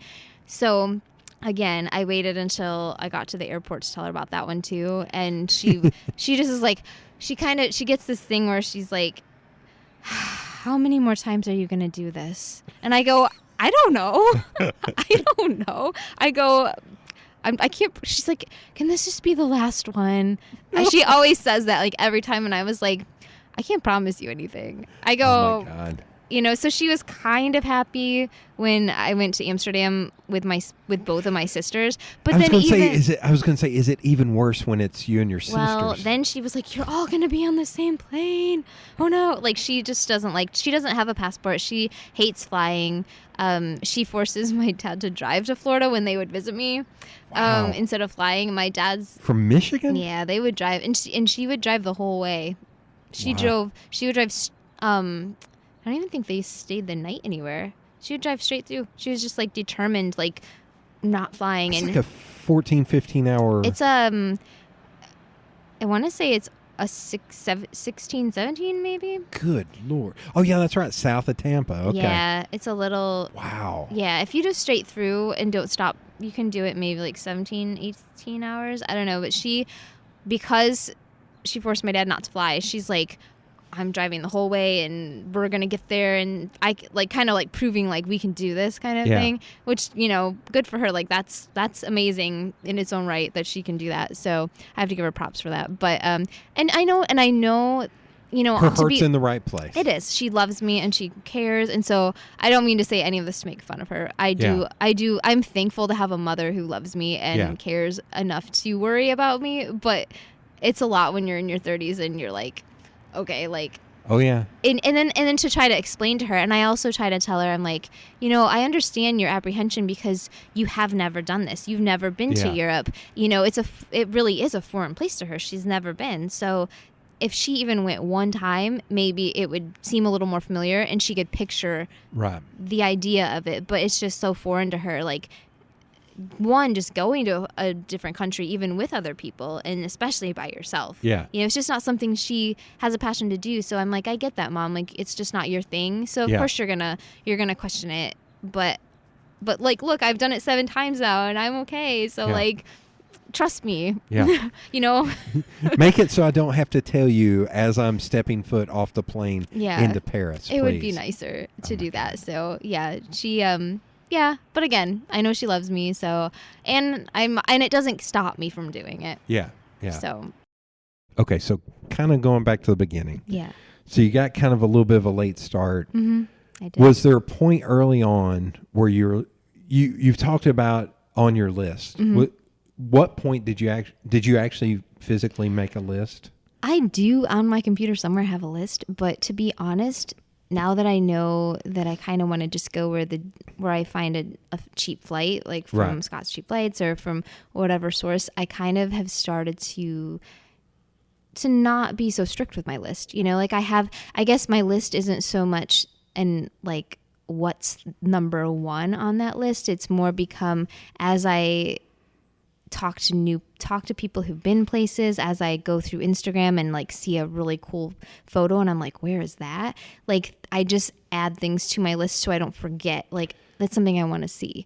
Did it start out as kind of like a cities-based list and it's morphed in like an events? Are there like events on the list? Like seeing, we talked about Oktoberfest. Yeah. Even if you're not a big drink, like Oktoberfest is just. Yeah, it's both. So sometimes it's just a city or a country, and then there are some events that I like one thing that might surprise a lot of people is I really someday want to go to Monte Carlo and see the Formula One. I would love to be there for that, you know. And so that's something, that I don't know where that is on my list, but it is on my list. You know? Well, it's almost like. You're almost like willing the opportunity to present itself. Yeah, if it happens. I mean, there's actually no airport there. You have to fly into like Nice to get to Monte Carlo. That would be like the closest airport in France to get there. So, I mean, and Nice is not always the cheapest. So potentially it'd be flying into Paris or flying into Barcelona. Yeah. And then getting there some other way. So you kind of have to get creative sometimes with some of these destinations because they're probably never going to be cheap. Here, I will share this with you since you're in Knoxville. Mm-hmm. So... You had not been to Wild Love yet? No, not yet. Okay. I've heard of it, though, before you Whenever said you anything. want to go, I do not need much of an excuse, much of an arm twisting to go. I feel like I need to try it now. Yeah. They have a croissant there. Oh. So the people who own Wild Love also own Java and Pearl on Union. Oh, okay. So before they started Wild Love, it's Meg and Sean. Man, there are a lot of Seans in my life. That's kind of funny. Just like Kristens and Kristas and stuff. It's a trend. yeah, I'm like a magnet. Yeah. Meg was trying to make croissants at Old Sea Java, and they had a regular guy that spent half of his year in Nice and half of his year in Knoxville. I was like, wow, that's an interesting the look on your face is perfect. And for 2 years, she tried to perfect this croissant. And he would tell her, this is shit. Sean told me this story. He was like, of course, he's French. Of course, he's not going to hold back. Oh, yeah. And but the croissants have to be. 2 years in, Sean said he was standing there by the register, and that guy, she brought it out to him, and she went back in the back. And all of a sudden, that guy took a bite, jumped up, walked up to Sean, and said, I must kiss your wife now. Oh. And went in the back and kissed her because she had perfected it. Wow. That said... a friend of mine is a French chef. Like literally, she's from France. She's a private chef in her town. Her and I met at Wild Love to talk about business or something. Yeah, she's awesome. I need to have her on here. But she got the croissant there. She had to stop talking to me. She was like, I am not kidding you. This is the best croissant I've had since I left France. Okay. Well, I'm sold. That's something on your list to go to Wild Love. It needs to be on my list. And actually, my sister and my brother-in-law, they are huge croissant fans. Okay. So I feel like they're going to need to know about this as well. So. I feel like it's almost better. Don't get them and take them home. Like go there with them. And if you can earlier in the day, because they bake everything fresh. It's open air to where not open air, but it's open glass to where you can see them. Okay. All the women in the back baking. So it's like when they're gone too? Like do they sell out sometimes? I think they continually make them throughout the day. Okay. I think there's only a few staples that they keep making. They do make these things that I don't know how to describe them. They're like a pastry version of a Pop-Tart. I'm sure they have a fancy name. Homemade Pop-Tart. But it's but it's whatever that pastry is called without the cream on the top. Okay. But it's like they make a blueberry or a blackberry and those things. It's not phyllo crust, is it? Say that one more time. I don't know how to say it. It's some kind of pastry. Okay. It's just like a rectangular pastry with fruit stuff in the middle. Well, pastry. They would probably murder me for saying that it was like a Pop-Tart, but it's like a good quality. Well, I mean, if that's how you can get people to kind of understand what it's like. I think even like in the freezer section of the grocery store, like toaster strudel or something like that. Like a strudel. Yeah. I think that's what it is. More of a strudel. But yeah, I feel like with the fruit filling, it would be probably more of like a strudel. But I think Wild Love also got named like the best bakery. I don't know if it was state of Tennessee or in the country. Like Whoa. New York Times or somebody referred to them as that. Like it's legit. Wow. Like, Okay. And yeah, you're not a they have tea. They have tea there. I do. Yeah. Yeah. I do drink the tea. So if you're going to tea nerd out, they got you covered. Okay. They don't do anything halfway there. Like everything is, man, it is. Well, I'm sold now. Yeah, I it's on your list. So it's on my list. So my Knox, because you can have separate. Yeah, I have like your local list and your international travel list because I want to help you out with the local Knoxville. please, because I'm still new and I Yeah. need help. But I think that's important too, because I think as much as I love to travel and as much as I've like started to do that more, even when I was in Sarasota, it's like you don't want to ignore the place you live because there are some gems there too. And so I think, I'm an adventurer at heart, and I think you can adventure in your own city and you can make it fun. And it doesn't have to be international. It doesn't have to even be in another city in the U.S. There's so many opportunities. I kind of just look at every day as an adventure. I obviously I didn't coin the term, but I look at life as in terms of everyday adventures. Yeah. Wherever that takes me. I used to, in my early to mid 20s, I would just pick a way out of town and drive as far as I could until a halfway point in the day and explore all along the way and then drive back. I like that. Like I would drive and I'm telling you from here, going to all these little hole-in-the-wall towns in western North Carolina is the best thing in the world. I've been kind of that way before, like going through like the mountains and just because I did more exploring this summer when it was warmer. Right. I'm not that it's cold now, but I'm 64. I'm still getting used to. I was a Florida girl for 5 years, so I'm still getting used to it. But like I love hiking, so going out and doing some of the hikes and then driving through some of those towns, it was just so cool. Like I've never until now lived near the mountains, and so I just going through and seeing all of like these rural places. Oh yeah, it's so beautiful and it's so cool, and I just love the atmosphere. And I want to stop. Like usually I'm always driving through when I'm on my way somewhere, but I want to like actually stop in some of these places and explore them. Well, and to shoot. You said frugal or something, and I gave you was it pragmatic? Pragmatic. So the pragmatic is I'm only going to go so far because I don't want to have to rent a hotel room. Yes. So there's the pragmatic way of looking at it. Like I'm going to drive for 4 to 5 hours because I know I can drive 4 to 5 hours back. Yeah. That's pretty much what I would do, like in a typical. Other than Savannah, that was kind of an extreme one. But yeah, in general, like a few months ago, I drove to Mount Mitchell in North Carolina. Yeah. And I did a hike with a friend of mine. She was living in Asheville at the time, and we met over there. And that was the longest hike I've done so far. So I was like a 12-mile round trip hike. And but yeah, that was over 3 hours. It was about 3-4 hours one way, maybe. I think I will drive to Nashville or Atlanta for a concert and back in one to where I'm getting home at like 4 in the morning. That's worth it though, for sure. The only problem with those, not that it's a weird thing in that like I can drink a lot of alcohol and it doesn't affect me because I'm a big dude. And that's a gift, right? Yeah. Well, I joke that I'm either awesome or an alcoholic. I can't tell which one, or probably a little bit, but it's not that bad. But on those, it's like, I don't feel comfortable like enjoying a beer at the show or something. Yeah. So I've had to learn to kind of be like, that doesn't always have to tie. One doesn't have to tie to the other. Yeah.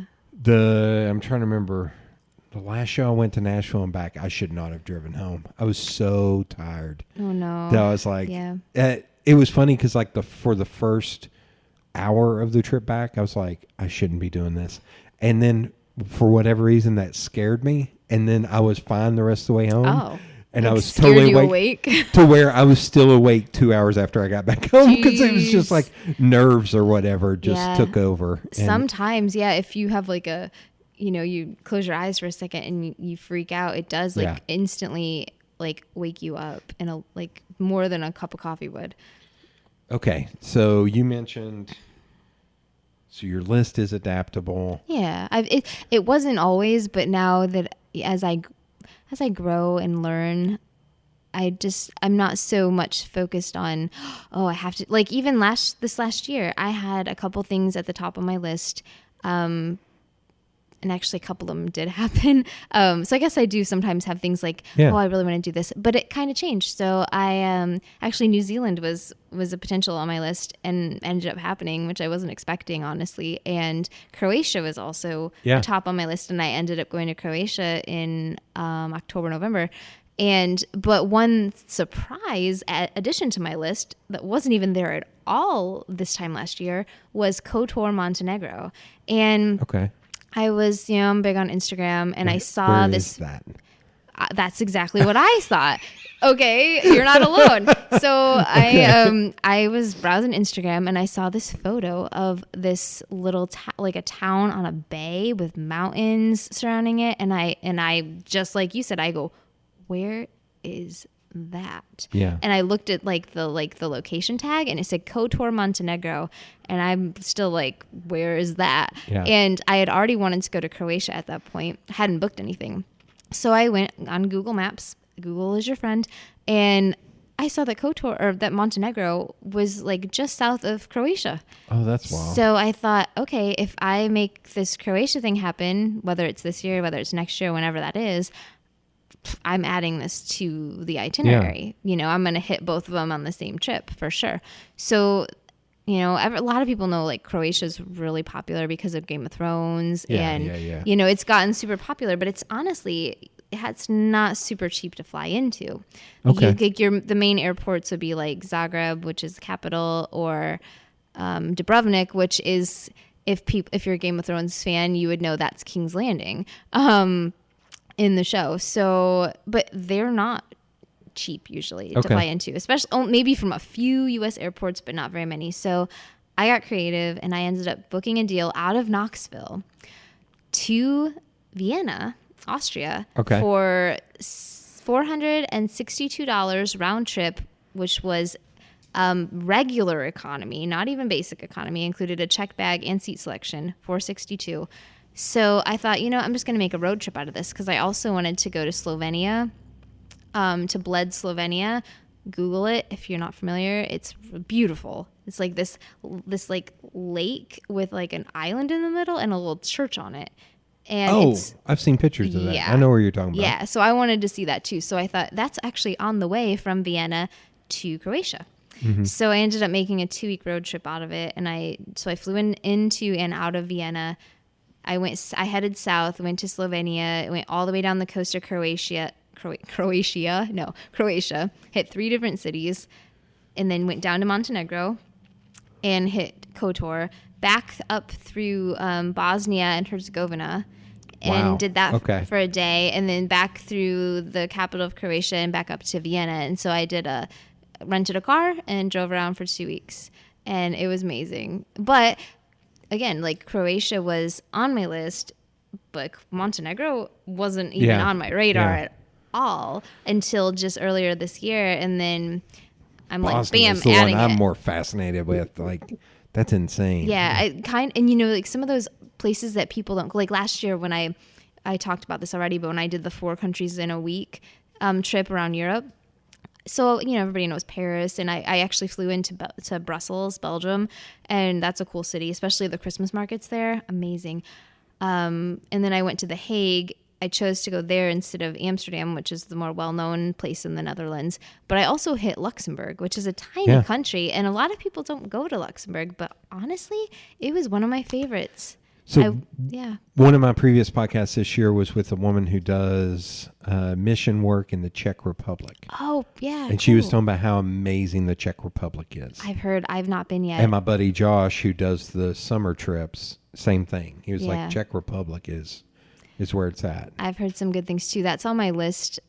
I was thinking of maybe making it happen in March on that trip where I'm flying into Germany and out of Vienna, but I'm going to go to Liechtenstein instead. So I'm going to go south instead of north. I kind of want to save like Prague. I've heard Prague is, Yes. I kind of want to save that for like a Christmas market trip though. Yeah. To be honest. Crap. That's how I end up in New York all these times, is because New York at Christmas time is kind of special. Although I've never been up there when it snowed, which drives me absolutely bonkers. I was like, damn it, I'm up here. I don't want to be blustery, windy, cold. I want it to snow, damn it. To be really, extra pretty or something. Yeah, like extra. To be able to walk through Central Park in the snow. That would be beautiful. Yeah. I would make an exception on snow for that. I'm not usually a fan of snow, but yeah. I love snow. But it would be beautiful. I think it's growing up in East Tennessee where we got, which, here's something. So when I was a kid, we would get snow more regularly. Really? Oh, you ought to look up the blizzard of 93. I will. It snowed like 24 inches in like 7 hours I didn't or something. know that was possible here. Yeah, it was insane. To where it shut down schools for like 2 weeks. Well, yeah, I would have to. There were cars just abandoned on 40. Like, it came so quick. And here, I don't feel like they're equipped to handle that. I mean, even in Michigan, that would have been a hardship. So that's another funny thing is we get, a lot of people in the South get picked on. Like when it snowed in Atlanta and you know, it was all these, and they were like, ha ha ha, Southerners don't know how to drive. And I was like, no, it's Northerners who expect the roads to be like they are in Ohio, in Michigan, in Indiana. It's like, why would we have salt trucks and stuff like that when it doesn't? It's a waste of money. Yeah.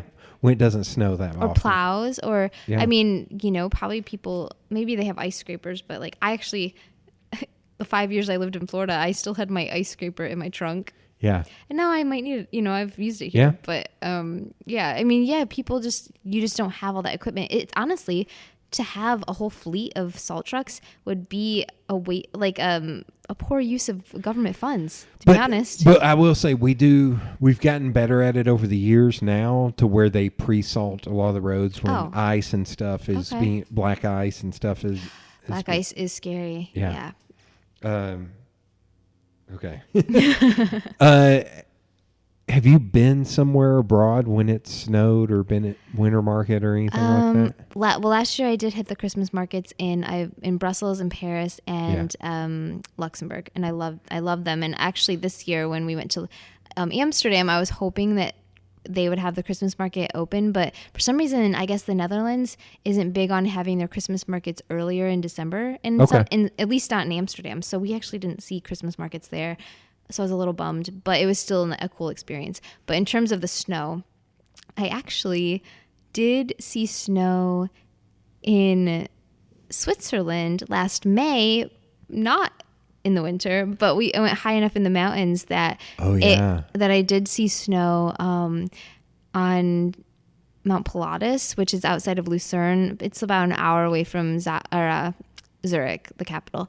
And I took the gondola up to the mountain, and it was the first time I had seen snow in like several years, because I had lived in Florida, you know, and so I didn't stay up there. I only stayed up there for an hour or so, but yeah, it was really cool to know that I could, you know, I wasn't going to be in the snow for too long. But that trip, I stayed in Switzerland for a whole week, so I didn't go to any other countries. And so I saw snow again on that trip. I went up to, and I'm gonna forget what the name of it was, but there's it's near Lauterbrunnen, Switzerland, which is like one of the most picturesque little fairy tale towns you can imagine, with the Swiss chalets, and there's a waterfall coming down the mountain right behind the town. It's like, it looks unreal. Even when you step off the train and you're there and you see, and you're like, this is not a picture, like it doesn't feel real, because it's so cool. And anyway, if you take like a cable car, well, I hiked partway up to another town, and then I took a cable car from there and went up, and there's like this James Bond world up there, and one of the old James Bond movies from the 60s, in Her Majesty's Secret Service. That movie, part of it is filmed up in the Swiss mountains, and there's a whole scene up there, and you can go up into that building. That's amazing. It was cool. I'm a James Bond fan. Okay. So that's one of the older movies, and they have like a museum, and they have like some memorabilia. I sat in like a helicopter that was in the movie, and it was really cool. And there was snow up there, and unfortunately, because it's actually like this it's like on the pinnacle of like a mountaintop where on a clear day you can see like 360-degree views. Yeah. And it's supposed to be incredible, but of course when I was up there it was foggy. Oh my God. But there was snow, so we got to like walk outside and I was like touching the snow and it was freezing, but it was cool. Okay, who's your James Bond? I can't let that that thread. You know, I would have to say Sean Connery, and so when Daniel Craig was announced as the new Bond, I was actually kind of really upset because I'm like, oh, he's like blonde and like this is not right. Have you read the books or just seen I have the movie? not read the books. Okay. But I've seen probably all of the movies at one point. But some have been a long time ago, so I don't remember a lot of them, but I think I've seen all of them. So I was really kind of upset initially with Daniel Craig before I saw any of those movies. But honestly, I kind of like the more rugged, like not so suave kind of character of Bond. I don't know. Like it surprised me that I was okay with it. So one of my friends who's read the books said this is before Daniel Craig. Yeah. He's like the most accurate representation of James Bond on film has been Timothy Dalton. Interesting. He was like, James Bond is actually rough and tough and does not give a damn about anybody. Okay. There also, I'm gonna recommend. There's a great documentary on Hulu about George Lazenby. Really? And it's awesome. Okay. Yeah, Like, he's like a lesser known Bond. Yeah. The one and done. It talks about that. It was just the one. Yeah. Because wait a minute. I think he had a cutout at the museum, the Bond museum that I was at. Actually, was he the one in that movie? I think he was. I think he was the one in that movie. Yeah. Yeah. Could you turn the angle just a little bit down? There you go. Okay. Is that better? Yep. Okay. He is a fascinating story about where he got. It's a little sad in some parts about like the woman he should have been with and all that. But it's a great documentary. But okay, so Sean Connery. Yeah. I don't know, man. It's weird. Like I grew up watching those films. They'd always show them on TNT or TBS, like weekend long. To where same thing. I'm sure I've seen every one of them At some point. Like these newer ones. Casino Royale was great. Yeah. Quantum of Solace is not good. That wasn't And a friend of mine was like, "You got to watch Quantum of Solace right after Casino Royale." He's like, if you watch it as a twofer, as one big film, it's much better. Okay. I did. It doesn't land. You don't think? I haven't done it like right back to back either. Skyfall, I think maybe the best James Bond movie I would not argue with you on Yeah. that. But the last one I did not like. It wasn't as good as. What's it called? Gosh, I can't remember either. It's the name of the organization that's after him. The new one looks really good. I don't think I've seen previews yet. Oh, yeah. There's a trailer out. Ooh, I got to go find it. Before I saw Star Wars. I saw it on the big screen. I was like, holy crap. Sweet. It's called, I think, No Time to Die. It's the guy. Did you ever see True Detective with Matthew McConaughey? You know how there's different seasons and different actors in each season. No, I haven't. So the first one, it's disturbing as hell. But the guy who directed all of the episodes with McConaughey and Woody Harrelson is the guy who directed. He's the first American to ever direct James Bond. Interesting. What was it? Spectre. Yeah, Spectre. That's right. So I love Dave Bautista. I loved all the stuff at the beginning with Dave Bautista, the big guy. Yeah. But man, once it got into it, I was like, I don't like this. I need to rewatch it. I'm sure it's good. But it just didn't. Well, especially after Skyfall. I mean, it's hard to follow that one. And did you see Bohemian Rhapsody or Mr. Robot? I haven't seen either of those, but I know that actor. Yeah, Rami Malek. Yeah. Yeah, so he's the bad guy. Okay. And there's actually a black woman who plays a 00 in it. Interesting. Very cool. Because I don't think she's a 007. There's this guy. He's been canceled. He's been Me Too'd because he's a dick. John Landis' son, Max Landis. John Landis is the guy who directed Animal House, Trading Places, the Thriller video, all this. Yeah. His son is super dickhead. But he had this great idea of he's like, I think the 00 should just be a handle to where Sean Connery really was 007.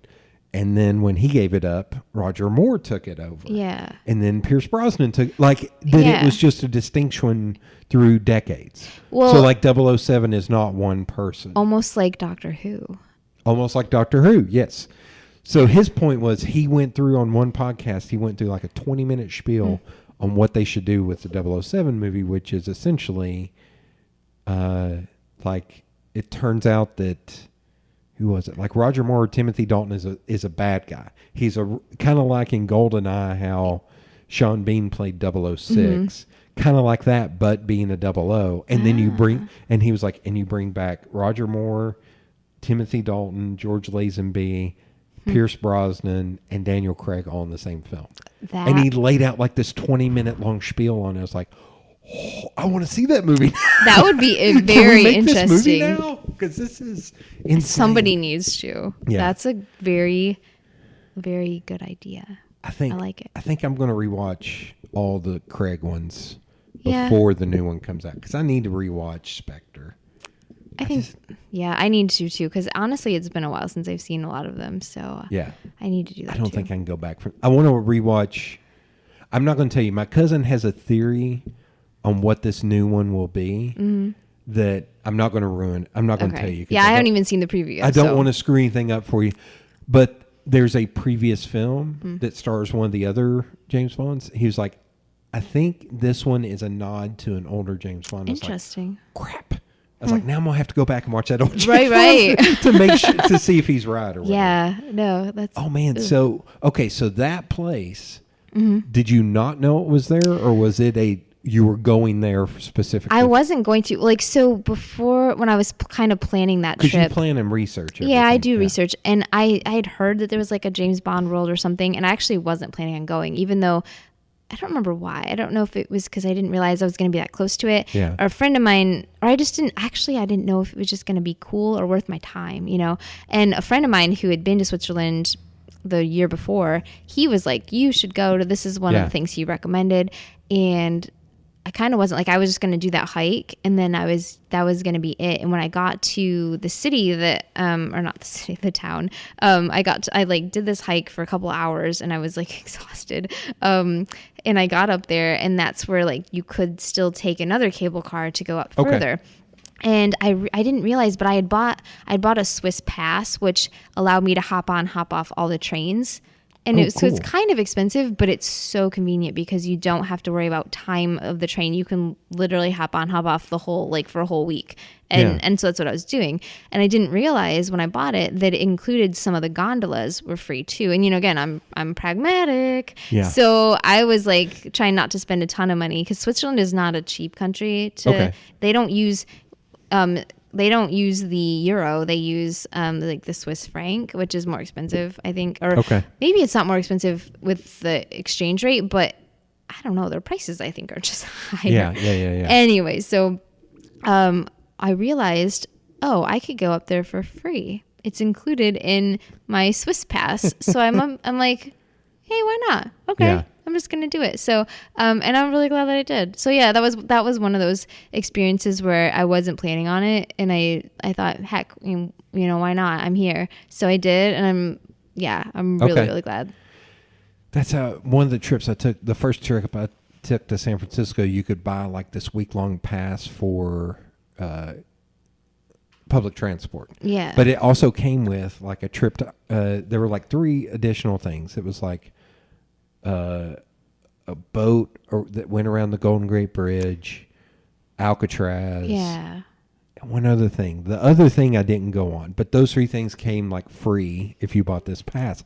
And I was like, hell yeah, I'm going to do all those. Yeah. Alcatraz was the best. Alcatraz. So I do have a lot of times I do have something on there. I went in November. And I think it was Halloween night or the night before Halloween, they did a play on Alcatraz Island. What? And it was an off-kilter Shakespeare play. And I was like, son of a bitch. That's what I wanted to be. I was like, oh my God, are you kidding me? That's so random, but that's cool. How many people can say they saw that? Well, and also the funny thing about that trip is there was this, I was looking through their, shoot, you're not from here. They're alt weekly, like what Metro Pulse or Knox Mercury, any of those things, Okay, weekly newspaper. Yeah. So I was looking through it, and I saw there's this little black box theater that was like 3 flights upstairs, no elevator, tiny little theater, and they were doing a Cormac McCarthy play called The Sunset Limited. Okay. Do you know Cormac McCarthy? No. Okay. He wrote The Road, which was an Oprah Winfrey pick, massive thing. Might have heard of that. Blood, Meridian. This author but he has ties to Knoxville. Like he taught at UT and he lived here forever. He wrote this book called Suttree. Actually, this road out here, Central, was featured in Suttree. Like the bar right down there was featured. Like Suttree is kind of based in Knoxville. Okay. And but this Sunset Limited was written as a play and it was being performed. And I was like, I feel like I have to go to this. Right? Like I had already read the book version of the play. Yeah. I was like, I feel like I need to be there. So I went and pre-bought a ticket. Maybe 40 to 50 people could fit in this theater, like tiny. Yeah, that's not a lot. So I'm sitting next to this group of like 4 or 5 older ladies, and this lady sits down next to me because I was by myself, just sitting there right in the middle, and she looked at me and she was like, "Oh, honey, or something like, how'd you find out?" I was like, "I'm not even from here." And she's like, "Wait, where are you from?" I was like, "Knoxville." And I was like, "I'm just visiting." I was like, "But this is Cormac McCarthy, and he's got," and she was like, "And you came here?" I was like, "Yeah." She was like, "That's amazing." I was like, "Yeah, I'm in San Francisco, and a Knoxville-based playwright has work up. Yes, I'm going to go to that." Of course, like, yeah. why in the hell would I not? Yeah. Why would I not do that? Why wouldn't? Yeah, that's like one of those opportunities that just doesn't happen hardly ever, and when it presents itself, you take it. So they ended up like 4 years after that, HBO, they made it into a movie. Cool. And it was Tommy Lee Jones and Samuel L. Jackson in it. Okay. Tommy Lee Jones directed. It's essentially, in the play, it's one guy's called black, one guy's called white. And the black guy's a black guy and the white guy. And it's all about death and God and the afterlife. And it's insane. Wow. And it's so good. And it was funny because the black guy in the play was in Escape to Alcatraz and was one of like Danny Glover's best friends. Oh. That he's been in like hundreds of films and stuff. Okay. He's one of those guys that you'd probably recognize him if you saw him but never know his name. See, and that is exactly that describes me so perfectly, because there are so many times where someone's like says an actor's name and I'm like, nope, and then they show me a picture, I'm like, oh, that guy. Yeah. Like, yeah, I'm bad with names.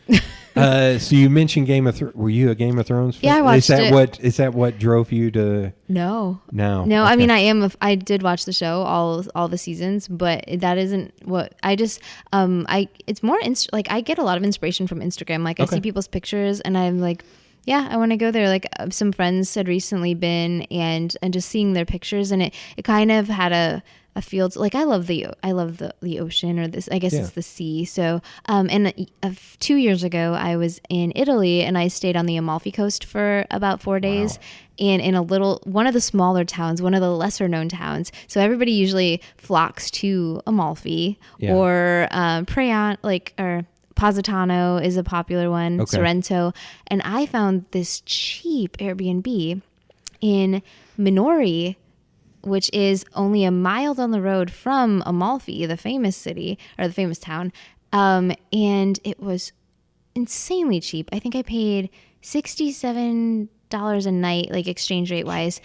And my little Airbnb was like a little bit above the town. So there were like 400 steps to get up to my Airbnb from the town. Like those people don't need to exercise. Yeah. I was eating all the pasta and I was like totally fine. And anyway, the view was insane. Yeah. And I ended up walking to Amalfi from that town. I walked on the little coastal road and somehow didn't die getting hit by a car because it's so narrow. But I didn't have to worry about parking my car there. Like I walked there. But like a lot of people don't know about like some of these smaller towns on the Amalfi Coast are so beautiful. And if you're somebody who doesn't like all the touristy stuff, or if you want to avoid the crowds, it's such a nice way to do it. So anyway, that was probably one of my favorite places that I've been in all of my travels so far, one of the top was Minori on the Amalfi Coast.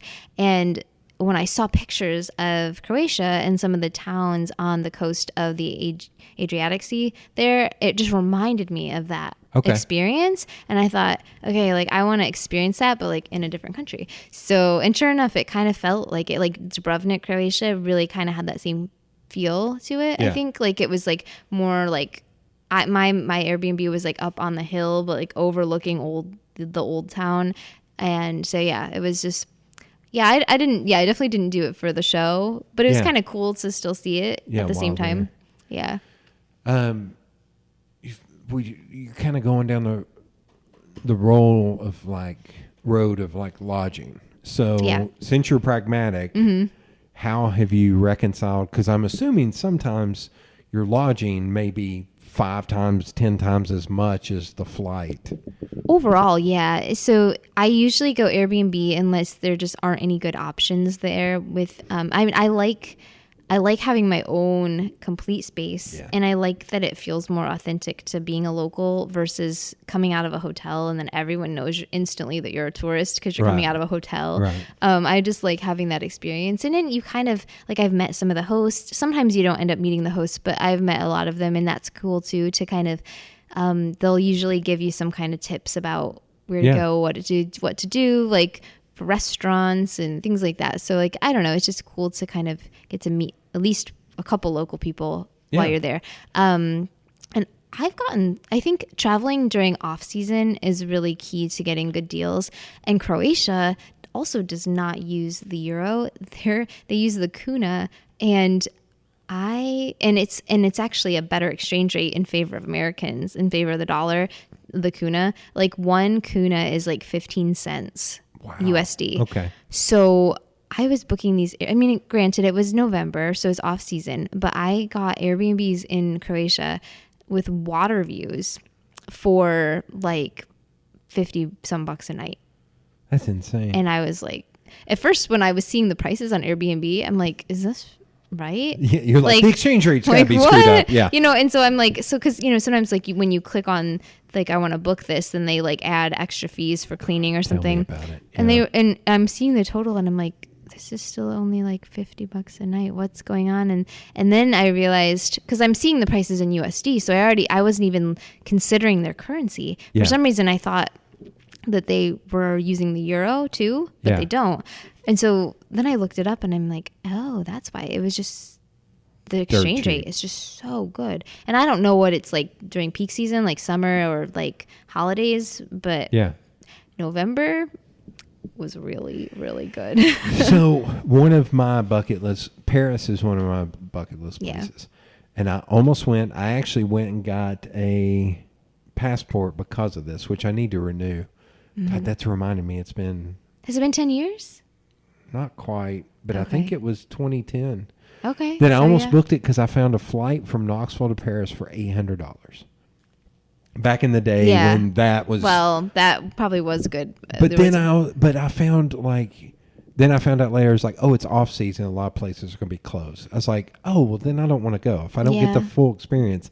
Now I'm listening to you. I'm like, I'm an idiot. I should just went. Like, there's still a lot of stuff open during off season, and sometimes it's almost better because, well, one, the crowds are less. Like if you don't want to wait in lines for everything, you know, like I went to Paris that first time in January, and I didn't feel like... Was that January of this year? No, that was my very first solo trip. Right. It was January 2017. That's right. And then I went to Paris again last December.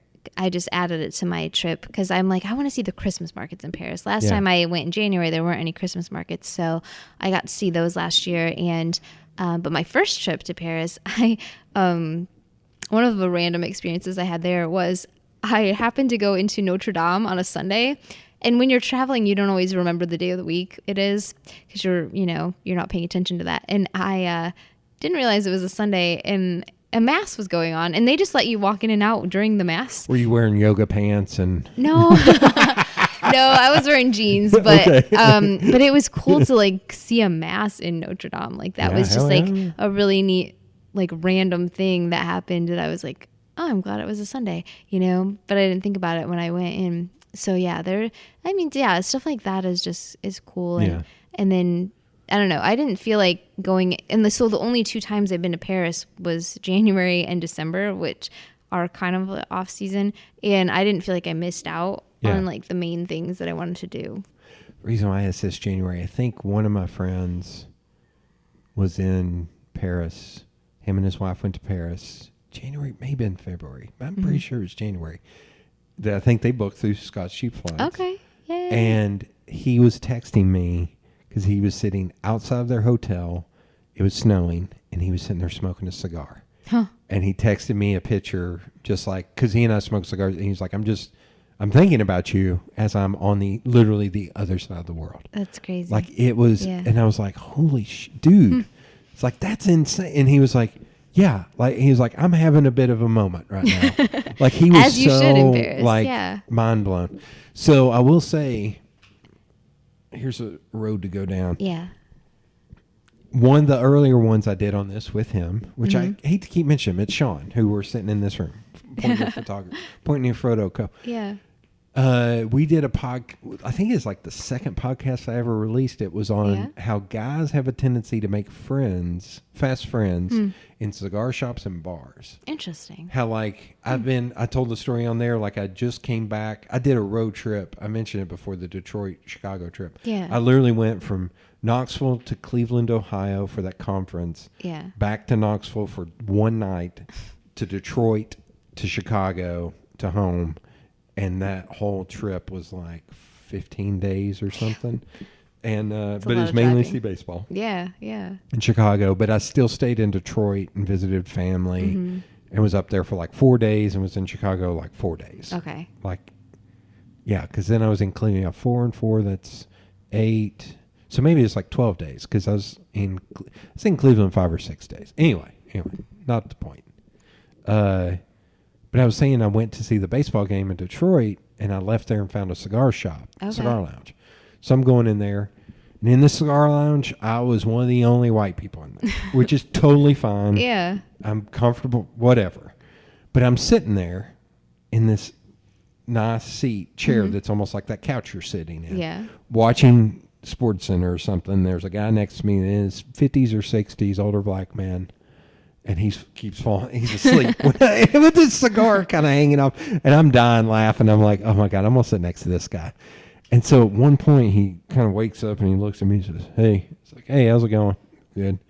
And on SportsCenter, they started showing the game that I was just at. Oh. Because it was a weird game in that it was the Tigers and the Yankees.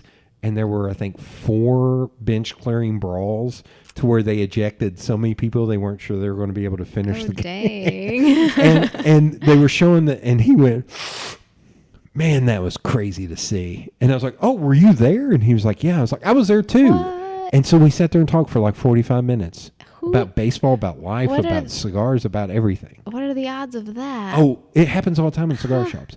So I was in New York one time. And there's this great one.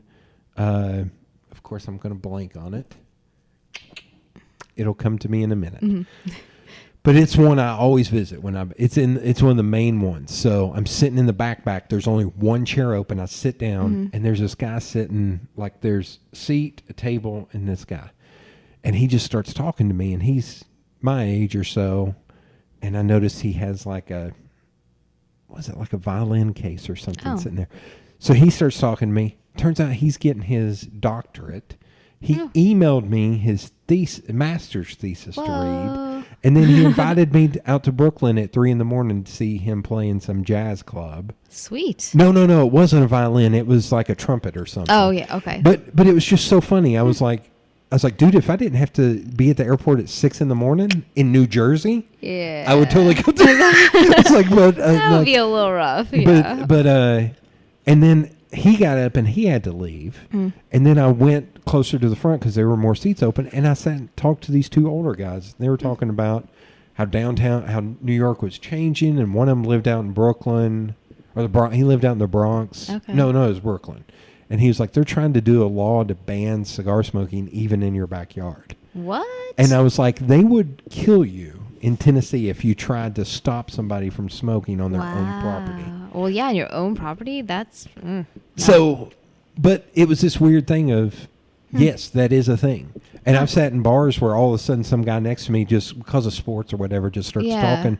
And I don't know if it's a guy thing. I don't know if it's because at a bar or a cigar shop, you're going to be sitting there for an hour or two. Yeah. I don't know. Because I guess partially, like, traveling solo, I am more cautious. Like, and I'm an introvert too. So I'm not someone who naturally, whether I'm traveling or not, I don't necessarily seek out, like, if I'm alone, I'm going to go talk to these people. So if someone comes up and talks to me, absolutely, like, I'll have a conversation. Yeah. And I've had some random conversations with people on my travels, but funny enough, the ones that I have, like, we never, like, exchanged information or, like, stayed in touch. It was just one of those times where you're just, like, talking to a random stranger and you have a cool conversation and then you both just, like, walk away, and it's not awkward in any sense. It's just kind of like, you know, like, that was somebody just in passing in your life, and that was that, you know. From Fight Club, a single serving friend. Okay, I haven't seen Fight Club, but that reference makes sense. Yeah, I single serving. Yeah, it just kind of was like that, and I kind of don't mind that. But like I said, but it might just be maybe I'm not the right person to ask because I'm an introvert. But it also could be I'm from the South, so that's one thing is we're more keen to being like, "How are you doing today?" or something like that. To being open, and also the fact that I'm a giant dude, that I don't have to be afraid, so I can just be like, yeah you're not going to hurt me, so you may hurt me mentally, woman. Well, and also there might be people that I would have had better conversations with, but, like, depending on the country and depending on our level of I don't speak any other languages, so if they don't speak English very well, like, it's probably not going to be a very good conversation. So it kind of depends on that too. You know, and sometimes when I'm in a foreign place, I don't know who understands English super well. So actually one person that I met and we did exchange email addresses, but we haven't stayed in touch, was when I was in Italy. While I was on the Amalfi Coast, one thing I really wanted to do in Italy that I actually made sure fit into my schedule was I wanted to do this crazy zip line in a town called Pietrapertosa, and it was a 4-hour drive from the Amalfi Coast. Wow. Okay. And to get there by public transportation, it would have taken me all day just to get there. Okay. And so that is the main reason why I rented a car for that portion of my trip in Italy, because I was like, it was only a 4-hour drive. So I drove all the 4 hours to get to this. So this zip line, it's one of the, I don't know, like, where it ranks, but it's one of the tallest, fastest in the world. Okay. You go over a valley and you get up to almost 70 miles an hour, and you're hanging from your back. So it's different than a lot of zip lines. You really do feel like it's like Superman-esque, where you're like flying that way. And then you get to go back. So you get to do it twice, because, like, you fly across this valley and you're in a completely different town. And then you have to hike up, because the one coming back is actually it's higher. It's a higher point. Yeah. So you actually have to hike. You get to the other side, and then this van picks you up and takes you to another spot, and then you have to hike up the rest of the way, and then you come back to where you started, and which is really cool. It was just really cool experience. But so I had to drive all the way to get there, and then came all the way back. To me, that was worth it. Yeah. So the reason I'm bringing this up is because while you're waiting in line for this, I was standing next to this German girl, and she was with a friend of hers who was not going to go on the zip line, but was just in line until she zipped over. And so we all got to talking, and it was really cool to kind of meet up with her. And she was taking pictures of me, and I was taking pictures for her. And so we emailed the pictures to each other. So, like, we had something, which was fun. So it was fun, and she was really nice. But yeah, we haven't stayed in touch. But that was another cool random experience of, like, just her friends like, I'm not doing that, you know. But, like, she and I had this bonding experience because we were both like, yeah, like, we're doing this, you know, crazy. And so it was just really cool. Okay. Man, okay. So maybe I feel like I connect more with people when I'm doing, like, the crazy stuff, like like that, or when I went bungee jumping, like, just having cool conversations with those people. So when I went bungee jumping, it was in Switzerland, and it was outside of Interlaken, Switzerland, and it was this spot where they take you up. over a lake in a cable car, and you jump out of the cable car, and the cable car is like probably, I think it was like the equivalent of 40 stories high.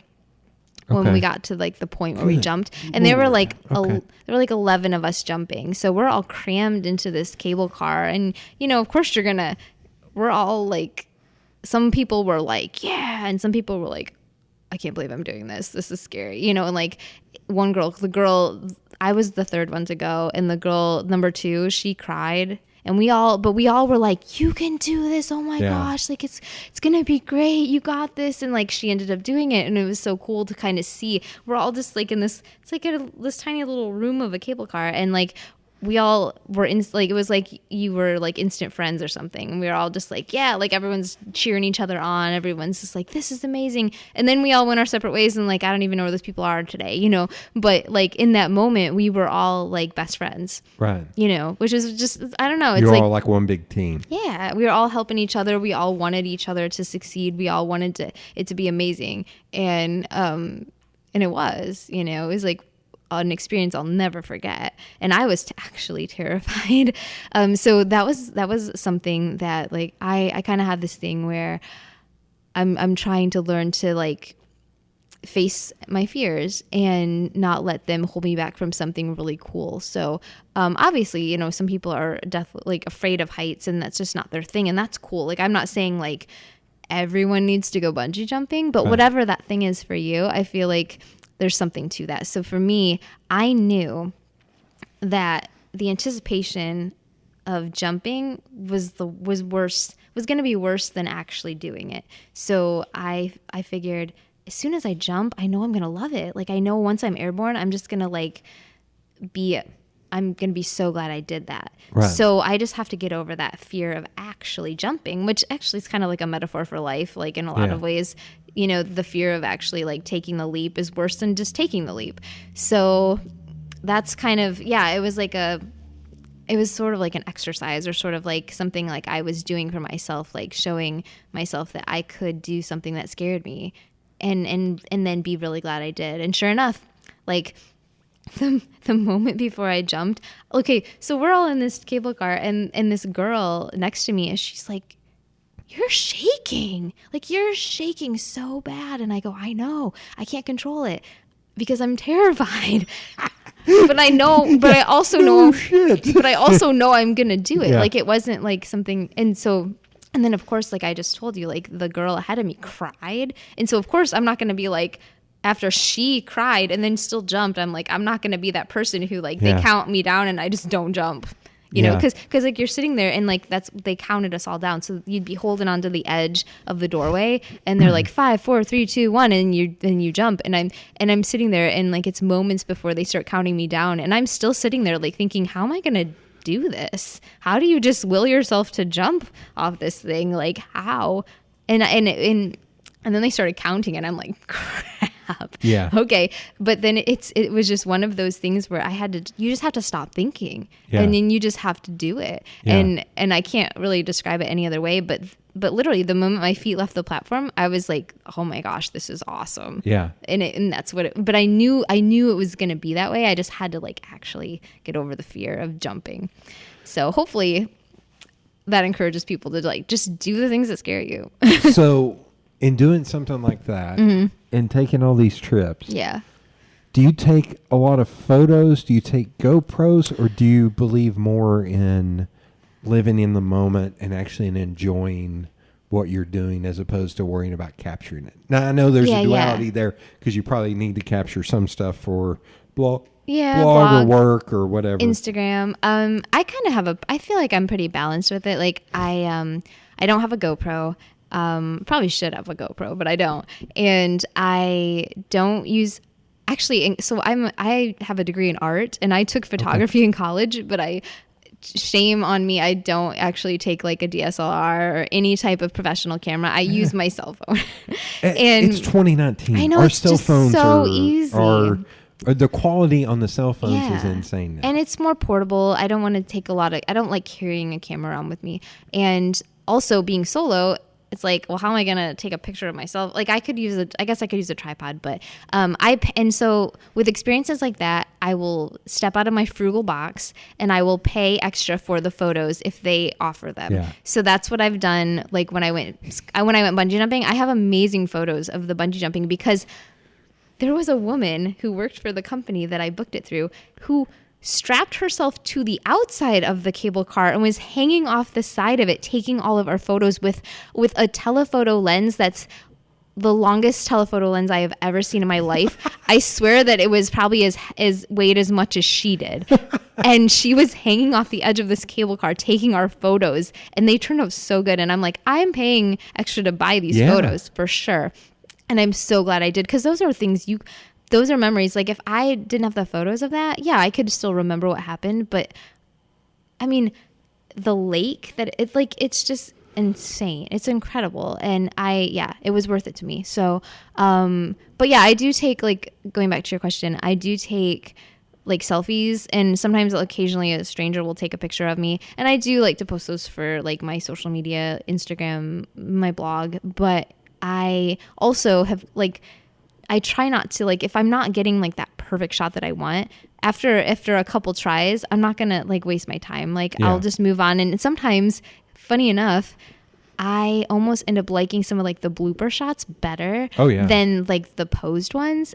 I'm not very photogenic, honestly. Oh, no, I am awkward. I never know what to do. And so I think that's almost everybody at this point. Hopefully. I don't know. So what I end up telling, so like when I do have people who say, hey, I'll take a picture for you, like they kind of see me struggling or whatever, or I'll use my phone self-timer. But I've had people who, I don't usually ask people.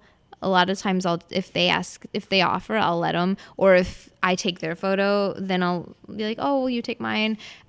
So what I end up doing a lot of times is I go, just snap a bunch of pictures like all at once, and I'm just going to move around, and whatever works, it works, whatever doesn't, like, and sometimes like the ones where even if I have like a funny look on my face or something, like I end up really liking those because it's so much more real, and I don't like being too posed and looking kind of fake. Like I want it to look more real. So I kind of like those better. Yeah. And then just like not dwell on it too much, or not like be like, oh, I didn't get the shot I wanted, you know? This would be a good segue into something else. Yeah? Okay. We, on my 40 before 40 list, one of the things was to do more portraiture. Okay. So, cause I learned how to do photography in college, and I just wore it out and did a lot of product and just landscape, but never did portraiture or anything. I was like, I want to get better at that. But for me, it was more about, I think because I'm a designer, it's like I have an idea in my head of something I'd like to see, as opposed to being like, okay, you and I are going to step out here and I'm going to take your portrait. That would drive me nuts. I was like, no, I got to have some idea, some angle. Pun unintended, dad joke unintended. But so one of the things I wanted to capture was like nighttime shot, interior light or light, natural light from like a business. Okay. So we went over here next door to this kitchen supply company to where they still have their lights on. I was like, I just want to get the natural light flowing across your face. And I shot my friend and him with a cigar, and one of them, like, you can see a little bit of smoke coming up, which was kind of neat. But I snapped 4 shots. The third shot, though, he was just looking down at something, trying to reset. And there's something about, I like that shot a lot more than the one of him staring at me with his cigar. That you had kind of more posed. Yeah. It's interesting. Like, I think like with a creative mind, sometimes you can just kind of see, I don't know, like, sometimes you get lucky and like the shots that you want in your head turn out just like you expected. But then sometimes, I don't know, there's that element of surprise and like seeing something in a different way that you wouldn't expect, and just having the mindset to be able to accept that and not feel like, oh, I failed in my vision, you know? I think it's just like going with the flow a little bit, which is weird because I'm a very detailed person. I kind of have like, I don't know, like that whole where you use like both sides of your brain kind of thing. Yeah. Like I have like that creative, but I'm also like super analytical. So there's always like a balance, or I shouldn't say a balance. It's more like a war going on in my head for which side will win when. So yeah. I think it's also when I travel, I I'm assuming you try to be present, like do you try and stay off social media? I end up using my phone as a camera. And a lot of times I've gotten to a point now to where I just take a bunch of photos, and when I get back, I post a digest of here's all the vertical photos, here's all the horizontal photos from my. I do, like, I guess I'm on social media a little bit more when I'm traveling because I'm by myself. So it's still my way of connection. So it's like I'm by myself, but then I have like all these people that I can like be messaging and kind of tell. I like the disconnection. I try and, yeah, I mean, there's pros and cons. Like, so, but when it comes to the photos though, I used to, on some of my earlier solo trips, I would try to post photos like all day as I was going from one place to another. And like I've gotten more so on these last few trips where I end up being like, oh, I need to post these photos. And I'm like, you know what? No, like I'm doing the next thing. Like I don't want to waste my time posting all day. I want to like experience the rest of the stuff. And then I'll like post everything when I get back to my Airbnb at night and I'm like winding down. And so I've kind of done that where before I used to kind of spend a lot of time posting the photos like throughout the day and then kind of like not being as present as I could be. But I don't know, like I think again going back to the solo travel, like if I don't necessarily go out of my way to like message people, but if like people are messaging me because they know I'm traveling and they're like asking questions or they're like, you know, just having I'll have a conversation back with people, especially my family. So like I usually will do like a group text with my sisters and my parents when I'm on trips, and I'll like randomly send them pictures and kind of be like, oh, here's where I am today. Or like my dad always calls me at the worst times because I'm always like in the middle of like using my GPS, like using like Google Maps to like get from one place to the next, and then he's calling me, so then I have to put him on speaker so I can still see where I'm going. And I'm like, Dad, you're on speaker. I'm like just on some random sidewalk somewhere, like just so you know you're on speaker. Or like I don't know, my dad, it just funny. Or one time, so like I told you, my dad grew up within like he still lives within a 30-mile radius of where he grew up, and small town guy, and he's very loyal to his small town. And so yeah, me traveling, like he went to Hawaii with me last year, which was really cool. He kind of came last minute and paid $1,000 and I paid $370 to go to Honolulu. And he's just like, hey, you want someone to go with you? And I'm like, cool. We've never done a trip, just the two of us. So yeah. And it ended up being amazing. But, other than that, like he doesn't always have like a passion for going out of that wasn't out of the country, but like so when I went to Barcelona, and I was in the mountains, and I was hiking, and I was texting my family pictures of like where I was like, look at this is amazing. And so I didn't have service in the mountains for a little bit, so the pictures didn't send right away. So when they actually sent, I was on the cable car going back down the mountain to get back on the train to go back into Barcelona. And all of a sudden, so I'm in this cable car with like 20 people who I don't know if they speak English or not because no one was talking.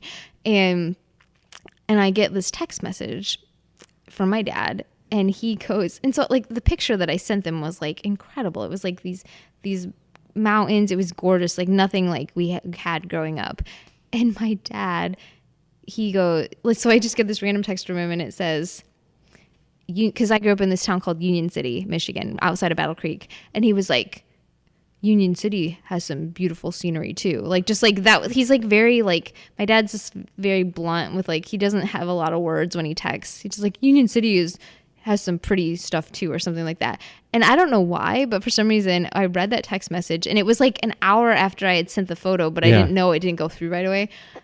And I just busted out laughing in this quiet cable car. No one was saying anything. I don't know. And we were coming down the mountain, and it was like gorgeous. Like there's no reason you'd be laughing. Like you would not, no one, there's just no reason. And like the guy next to me just like looks at me, and I still didn't even know if he would understand what I was saying. And I just pointed at my phone and I said, my dad just sent me something funny. I didn't know what to say. Everyone just kind of looked at me like, okay, crazy American. Yeah, but whatever. So I'm like texting my dad back. I'm like, Dad, you just made me laugh. Like, I don't know all these people, because I'm like, it was such a thing. Like my dad would say, like he's like I said, he's so loyal to his small town. Like it doesn't matter what beautiful photo I send him, he's always going to be like, it's pretty here too, you know? It's like, oh, it's so dad, but I don't know, it just made me laugh. But, so he's gone to Hawaii. And he did, yeah. One of your sisters has traveled, or you said they both? Both will. Both. My one sister. Has you traveling inspired them to travel more, or were they all travelers too as adults? So my youngest sister, she went to San Francisco with me, and then both my sisters went to Amsterdam with me. Right. But the youngest, she still lives in Michigan, so my other sister lives here with me in Knoxville. But my youngest sister loves traveling. Like, she would travel more if she had the time and the money and all of that. And I wish, honestly, pretty much every trip I book that I end up going solo on, I always ask her if she wants to come with me. Yeah. And usually her answer is, I can't get the time off work or something, or, you know, her fiance, like, he doesn't want her to go by herself or something like that, you know? So, like, she doesn't usually end up going. She did go to San Francisco with me, and then she went to Amsterdam. She loves traveling, though. My other sister likes seeing new places, but her hurdle is she hates flying. She gets really anxious. Yeah. And so that was why on this trip, I was like, gosh, like, you know, now we live in the same city. If I find a deal, it's so easy. I could just book two. And that's why I asked her. I was like, will you, if I find a deal, I want to go back to Europe in December. If I find a deal for like a quick weekend trip, would you go with me if I booked it? And she was like, she's like, okay. But I think in her brain, she's probably thinking like, it's probably not going to happen. Like, what are the odds of a deal popping up out of Knoxville? Sure enough, saw Amsterdam. I actually paid extra for that one because like the deal was like in the 400s, but because she's so anxious, I didn't want to do basic economy because I was afraid they wouldn't seat us next to each other. And normally when I travel solo, I can go basic economy and I don't have to worry about seat selection because I'm like, I'm going to sit next to a stranger anyway. I don't care where they put me. Yeah. But with her, I paid extra. So it was like, I think I paid $577 per ticket. And I also paid for, like, I was like, this is your Christmas present. Like, if we do this. So yeah, like, she was at work one day, deal popped up from Scott's Cheap Flights, and I booked it. And when she got home, I was like, we're going to Amsterdam. And she was like, what? Damn it. No, we're not. And I go, yeah, like, I showed her, and she was like, oh, okay. She's like, okay. So how long was that flight? It was, because we flew to DC first, and then from DC to Amsterdam, it was like 7.5, 8 hours. Okay. And she was kind of anxious, but like we watched movies and like she slept a little bit, and I was really proud of her. She did so well for being a very anxious flyer. And so now she came back from that trip and she was like, you know what? Like, I feel like I could do this again. Like, she told her husband, she was like, because he wants to travel and go more places. And she's like, you know what? Like, okay, like, obviously she's not going to want to travel as much as I do, but she's like, if it was a place that we both really wanted to go, I'd be willing to do it now. And I was like so proud that she like took that leap of faith and like faced her fears. So I also promised her that if she did that I would get a tattoo with her, because I have a fear of passing out from needles because I've done that before. So I'm getting a tattoo tomorrow. And so that was kind of my compromise, I guess. Is she paying for the tattoo? Actually, I didn't know she was, but she surprised me on Christmas Day and said, I'm paying for your tattoo for Christmas. So, yeah. Big giant tattoo, flaming eagle with a rifle in one arm and an American flag. Go big or go home, right? No, yeah, it's going to take all day. And you got to go back for 5 other trips to color it in. Yeah, exactly. Yeah, it's going to be one of those. No, it's going to be a tiny little arrow on my finger, my pointer finger, to symbolize, because that's arrow is kind of my unofficial symbol, I guess, of, to me, like, an arrow symbolizes like go, you know, like do the things you dream about doing, like, and then always, and not just going and doing those things, but just always progressing in life. Like, I think that's important, because, you know, it's not about like, I am a perfectionist, but I'm learning to let go of that a little bit and focusing on just like progress and not perfection. And so like, that's a big thing for me, but just like seeing arrows in general, like in life, it's just like, yeah, just always trying to move forward and trying to focus and not dwell on the past and not, you know, like just, taking action, motion, like that sort of thing. So it's kind of like a big thing for me, the arrow. So to have that, like, I always even told myself, like, I honestly never thought I'd ever get a tattoo, but I used to say, oh yeah, if I ever got one, I'd probably get an arrow, but never thinking I actually would, it was just kind of like one of those questions where people are like, oh, if you get a tattoo, what would you get? What would you want on your body permanently? Is she getting the same tattoo? No, she's getting some words on her arm that like are special to her, and so they're not related. Okay. But we are going together back-to-back appointments, and it's funny because she squeezed my hand a lot on the plane when we were taking off and landing, and now I'm about to be squeezing her hand. I'm pretty sure I'm going to be squeezing her hand too the whole time. So So the taking off and landing is the hard part for her. I mean, that was the flight part is fine. She didn't like the turbulence, which who does really? But those were the hardest parts, because I think that's the part where you really pay attention to the fact that you're flying more. Like, it's not natural to like feel those taking off and landing. But once you're like airborne, and if you're not feeling any turbulence, it is fairly smooth. Sometimes, me personally, I forget I'm on a plane for a while.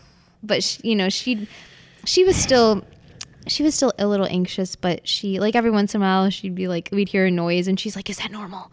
And I'm like, oh, they're just, getting the landing gear out. We're about to land, or the wing would make, some kind of noise. And she'd just like, is that normal?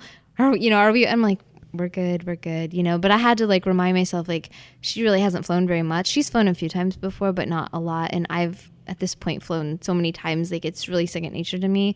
So I had to remind myself to like be patient with her, and to like try to put myself in her shoes and like what she was feeling. So it was probably a good thing for me too, to remind myself of like, not everyone enjoys this, and to like be more sensitive to that. So I still look at taking off as magical, because it's like, it doesn't scare me or anything, but I almost want to watch, because I'm like, this is insane what a plane can do.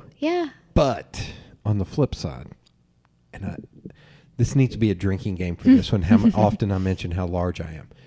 It's an absolute nightmare for me to fly.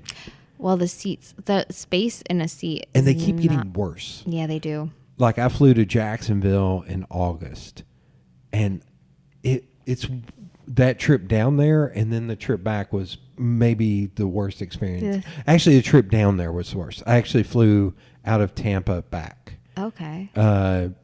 My friends live in St. Augustine. Flew to Jacksonville. We went and saw a Jaguars game.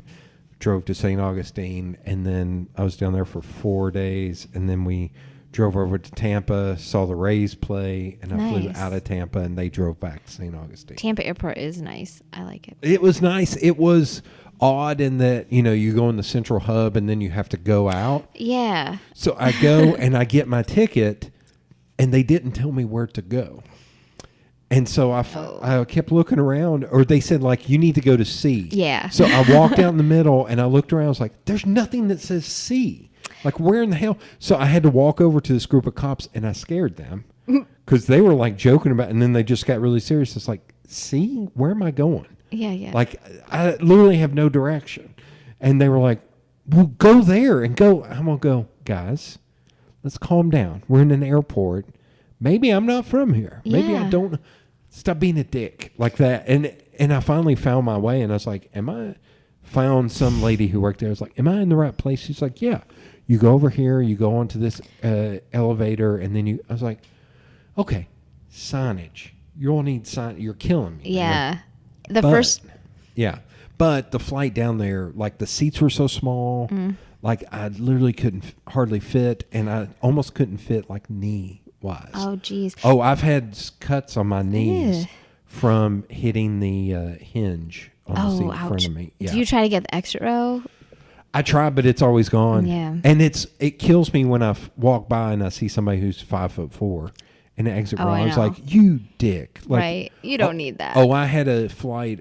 One of the times I was coming back from New York, we flew from New York to D.C. and D.C. to Knoxville. Mm-hmm. And D.C. and Knoxville is like an hour and a half. It's a short bad. flight. late at night, like a Sunday night, nobody was on this flight. It was one of those that was 2 seats on each side. Yeah. So let's say there were 60 people. There's 60 seats. Yeah. There were like 24 people on this. Oh, flight. yeah, that's really if even less than that, like 18. So I walk in and the stewardess looks at me and she was like, "Go ahead and sit in an exit row, honey." Nice. She was like, "You need to." So I went and sat in the exit row, and some other dude who's like 6'3" or 6'4" came and sat in the exit row next to me. And then all of a sudden, these 2 older people walked up, 5'5", 5'3", and they looked at me, and they were like, snapped at the stewardess, flight attendant, whatever you call it. Yeah. And said, and she came up, and she's like, "Yeah," and they were like, "He's in our seat." Like I wasn't sitting there. And she was like, "Yeah, but he's a really big dude, and it's a short flight. He needs the exit row." "No, he's in our seat. We had those seats." I was like, I almost went, "You didn't pay extra for these. You're," and so they made me get up. So I just moved over and sat next to the other dude and just stared at him. And then he got uncomfortable and he got up and went to the back. But I was like, what are you doing? I mean, in that case, if you really don't need it, it's just common courtesy. Oh no, I've had the bulkhead once, and I've had the exit row. I think one time where it wasn't like a flight attendant going, "You need that.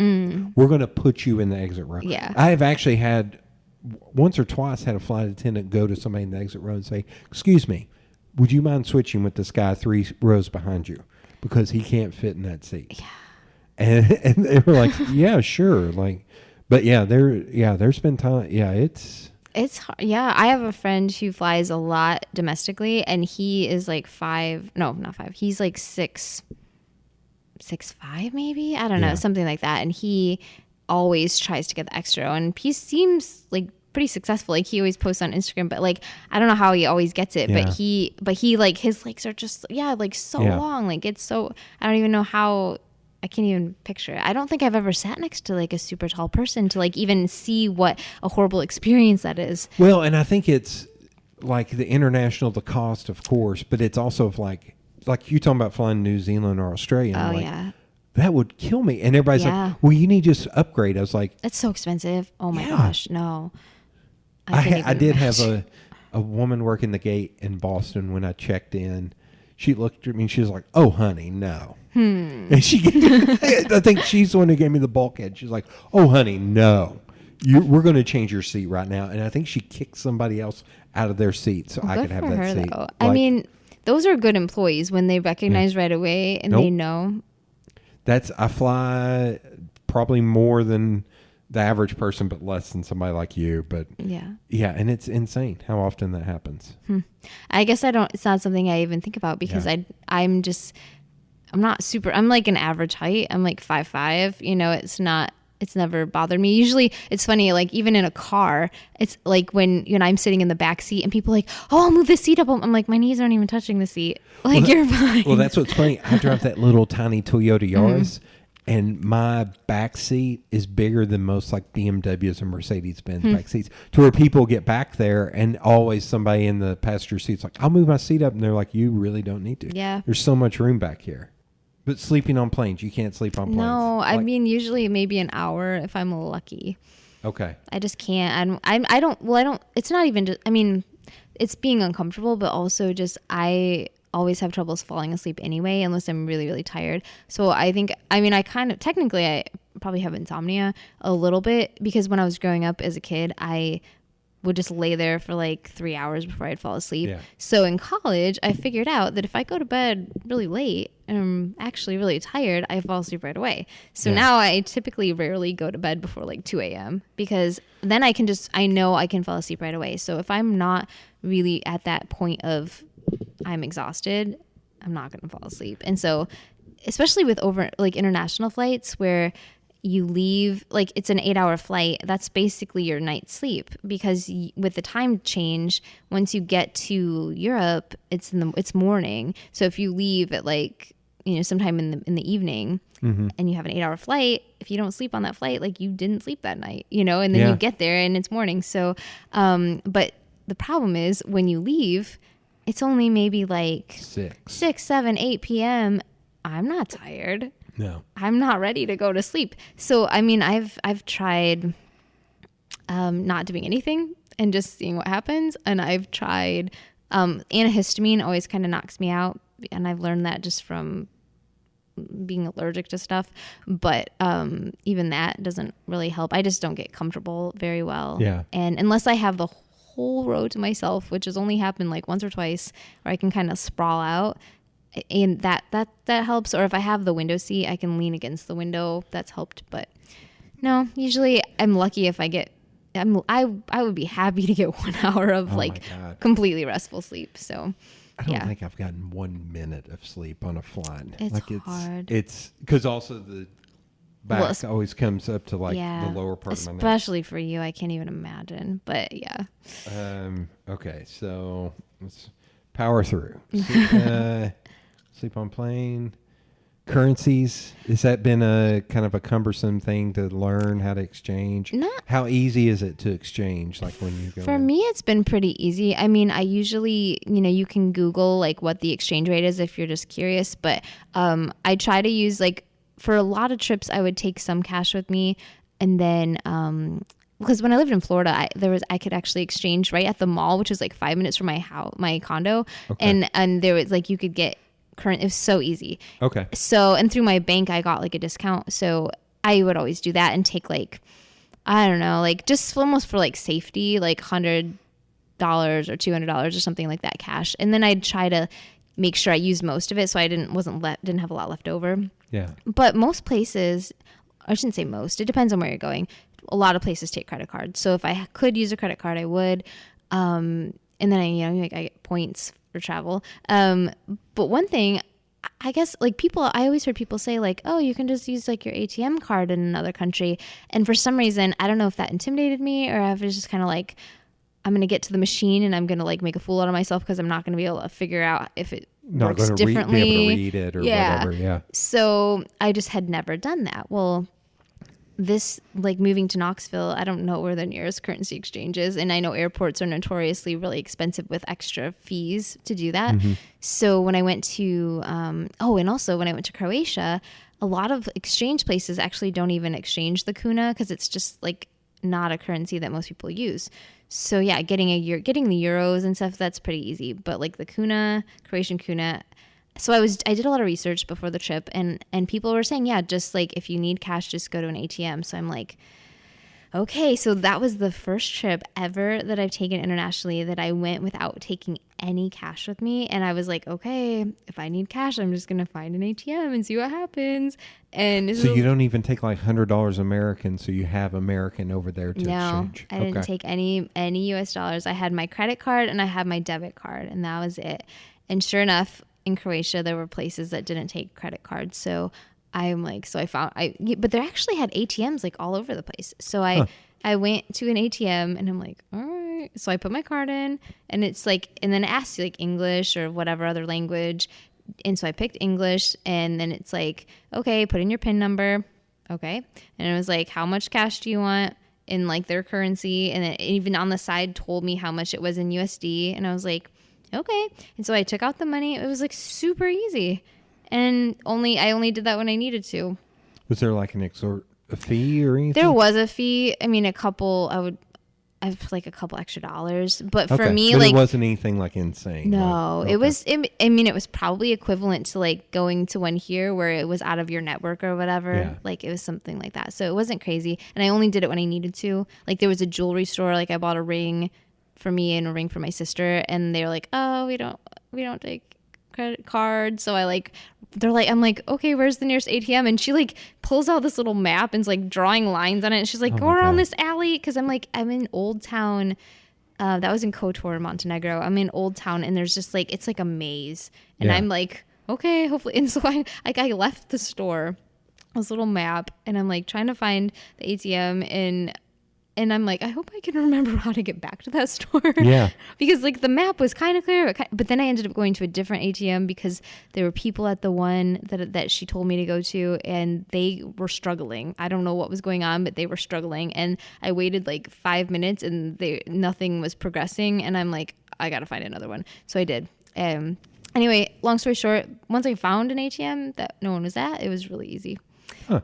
So, yeah. Okay. I recommend doing the ATM route if you don't want to take a bunch of cash with you. Okay. Sports, do you try to go see anything?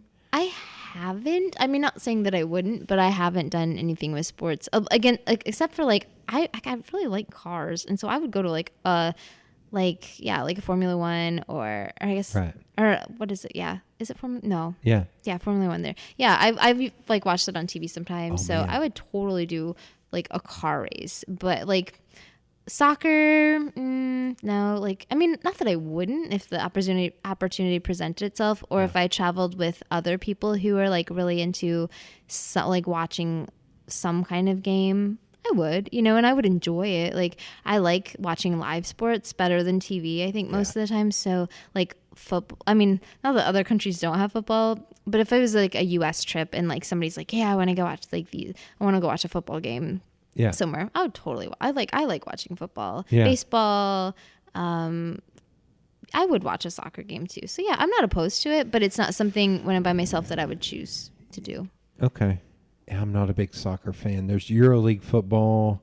I was like, man, do they not have ice hockey? I was like, they've got to have ice hocky. If you get up in like the Netherlands, the Olympics and stuff, like the Russia, Netherlands and stuff. Yeah, like some places do, but I don't. Ice hockey, I would love to see. Ice hockey would be cool. I wouldn't. I would mind. love to see. The NFL has started playing in like London and stuff. I would love to go over to one of those games. Yeah, I think that'd be a hoot. Didn't matter what team. I would. I mean, so it could be exciting. Yeah, I think if it was something like that.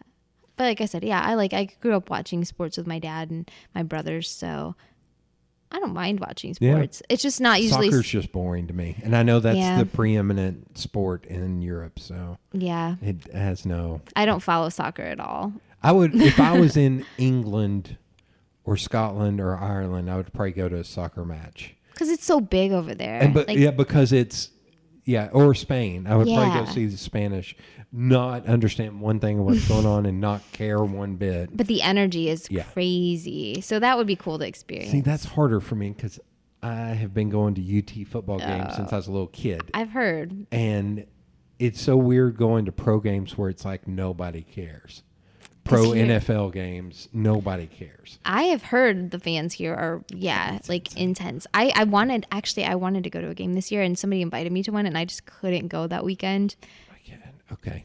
So I'm going to have to make that I'll try to priority remember next year. Because my dad and I sit next to one another, and there are two more seats next to us, my friend Brandy and whomever she brings. Okay. Usually latter part of the season, she gives up those tickets a lot. If they're available, I would be interested. So if they're available, you might have to fight my friend Brent. Yeah, I would totally be interested in that. I'll keep that. Yeah, I want to go. Yeah, I'm not like, I can't say, I keep almost buying UT stuff. Like I'm like, I'm a U of M fan. Yeah. University of Michigan. But like every time I see UT stuff, I'm kind of like, I don't know, like I just like living here, like it makes me like want to get in the spirit. Like I want to be a part of like that, So maybe I don't care. Wherever I move, I'm still going to wear orange on Saturday. I can't not wear. Because I've been in Atlanta watching baseball on a UT home game, and I wore orange to the game because I was like, nope. On Saturdays we wear orange. I like it. Cities or events or something still on the list? Still on the list. Okay, so this coming year, I already have. Oh, wait, Germany. Are you going to rent a car and go on the Autobahn? Yes. Oh, that is on my list. There you go. Yes. There you go. Although I did drive on the Austrian Autobahn this year, but it wasn't the German Autobahn. So that has actually been on my list for a while, and so I'm going to do it this time. I'm flying into Munich, and I'm going to drive on the Autobahn. So yeah, I'm crossing. Okay. I've never been to Germany yet, and I've never driven on the German Autobahn. So totally doing it. Yes, really excited about it. Hopefully, I can go. Are you researching super cars fast. You can rent? No, I'm not going to be picky about the car because I don't want to. Because it's already going to be kind of expensive. Because I'm actually, I'm not going to drop it off. Well, I'm still debating on that if I'm going to try a high performance car though. You got to get. Well, maybe just for like a day. I don't know. We'll see. Just for a few hours. All right, maybe maybe there's some cool like racing experience I can do. Oh, like, hell yeah! I'll have to see. I haven't actually planned that trip out at all. Yeah. Do you ever watch Top Gear or? I have. That's a great show. What's the Grand Tour on Amazon? I haven't watched. I don't get Amazon Prime, but I have watched Top Gear. I love Top Gear. So those guys left and did a new show called the Grand Tour, and I actually like it better than Top Gear. Well, and they tried to do American Top Gear, and that didn't. No. But the Grand Tour, they go to more places. Sweet. Like Amazon actually ponies up the cash. Jeff Bezos ponies up the cash for them to go. And they always have a like once a year special where they go through like Africa or something, and it's really it's amazing. Well, maybe I'll have to get. People keep convincing me I need Prime, so maybe someday I'll break down and get Prime. $75 a year. Yeah, I'm used to it now, to where I'm like I can't not do it because getting stuff in 2 days and watching stuff on Prime is now because I feel like everything is going to these alternate not cable. Like. There's Netflix, there's Hulu, there's Prime, and they each have their Disney own. Plus. Yeah, they each have their own thing that you can't get anywhere else. Nope. So I feel like eventually I'll just get rid of cable and just have all that other stuff. So I gave up cable, but I do Hulu because I got a deal through Spotify. Yes, I do that too. Yeah. The Spotify thing. Mm-hmm. Netflix. Yeah. I've had Netflix essentially since it came out. I still get discs. That's how hardcore movie nerd I am. Yeah, that's funny. Discs, Netflix. I got Disney Plus. I got some kind of Founders Circle where I got 3 years for $150. That's not bad. Which ended up being $4 a month, which is less than half of what it costs. Yeah. But the Amazon Prime, that's one that's I don't watch much stuff on there because there's just too much stuff to watch now. You don't have enough time in the day. But I got rid of cable, so that's my justification of my cable bill got up to $168 there towards the end. It can be crazy. And I was like, okay, $10 for Netflix, $5 for Hulu, $4 a month for Disney. That's true. And Amazon, if you do it, it's $70 to $80. If you aggregate that over the year, it's worth it. Well, especially ordering things, it saves so much on shipping. Yeah. Well, in Florida, my landlord paid for my cable, so I didn't have to. So I just had it because it was paid for. Right. And then here, I live with my sister and brother-in-law, and they pay for cable. So I'm like, I'm not going to argue with that. Well, and on the flip side, HBO. I was getting free HBO in Florida. I hope nobody who matters listens to this, but I have a friend's login. Okay. So I actually have friends that they trade. Like one of them will get Hulu, the other one will get Amazon, and then they give one another the password. But the HBO, my friend has there's 18 or 19 of us on his login. Sweet. So that's not a bad So gig. I recently binged Watchmen. The entire thing. I've never watched one episode of Game of Thrones. No? Okay. I'm currently in the middle of watching The Sopranos for the first time ever. Game of Thrones was one of those when it came on, I was like, it's funny. Here's an inside joke. Game of Thrones comes up on every episode of this for this entire year. Yeah.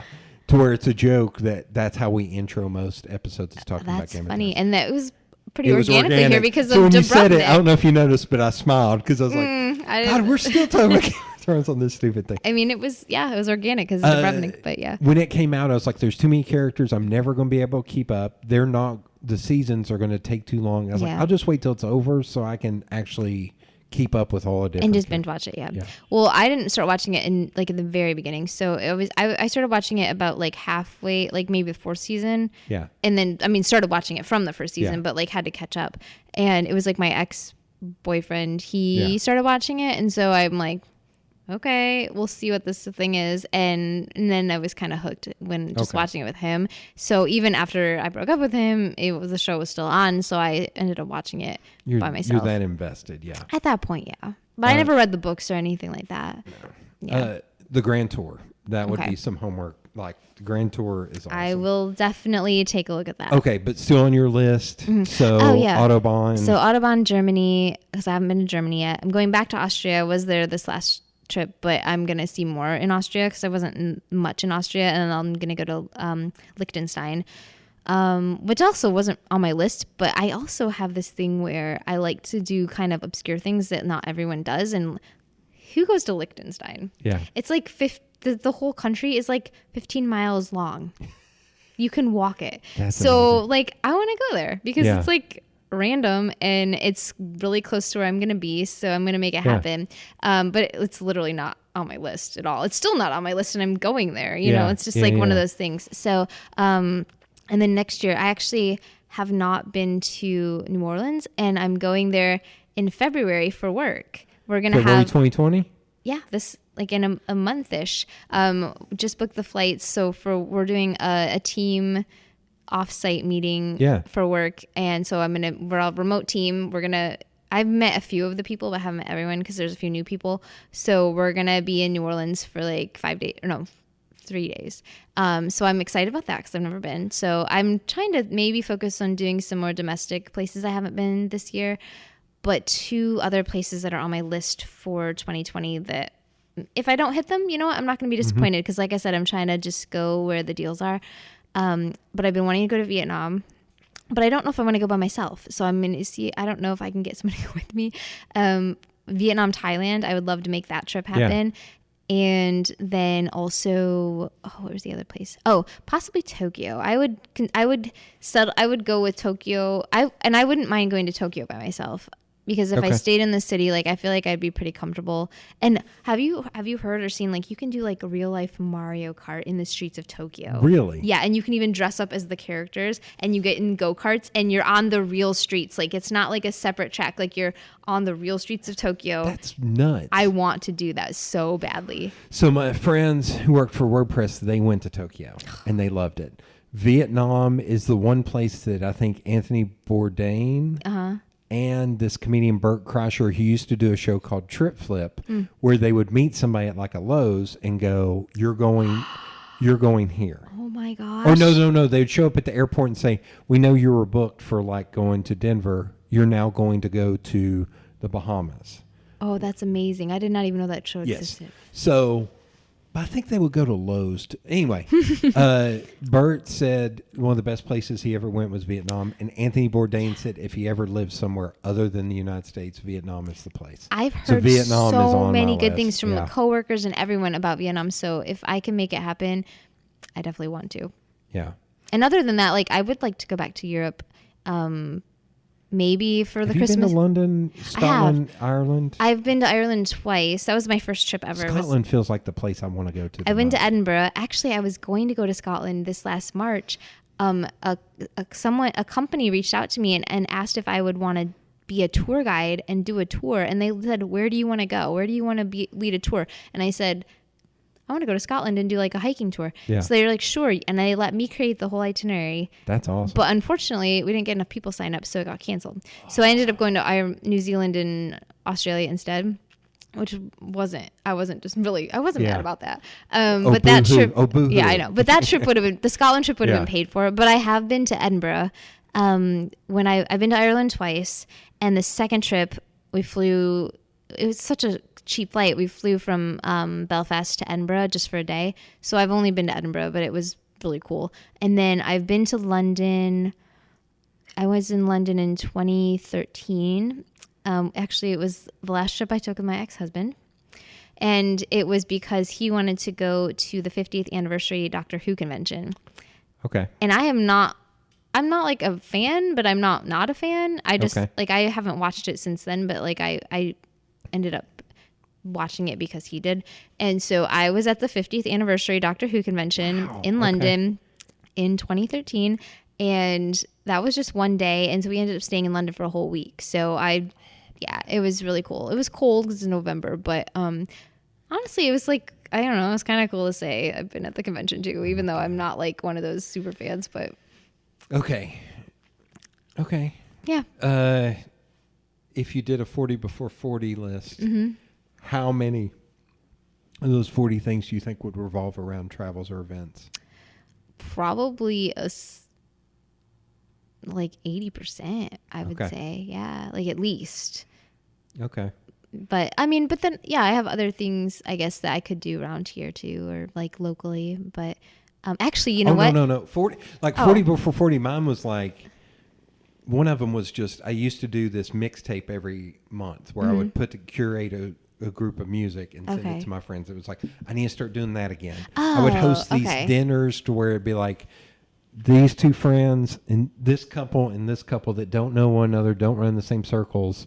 We're going to come together and do dinner at my house. I'll cook the main, you all cook the sides, and we'll have a dinner together. Yeah. Like, but then it was also like, I need to fly across an ocean. Yeah. Like, most of mine would be travel related or like experience related. But yeah, there's like other things like on my list too. I need to pull that list out again. And like, like I want to go, well, I guess this is more experience. I haven't been on a hot air balloon yet, and I really want to do that. Okay.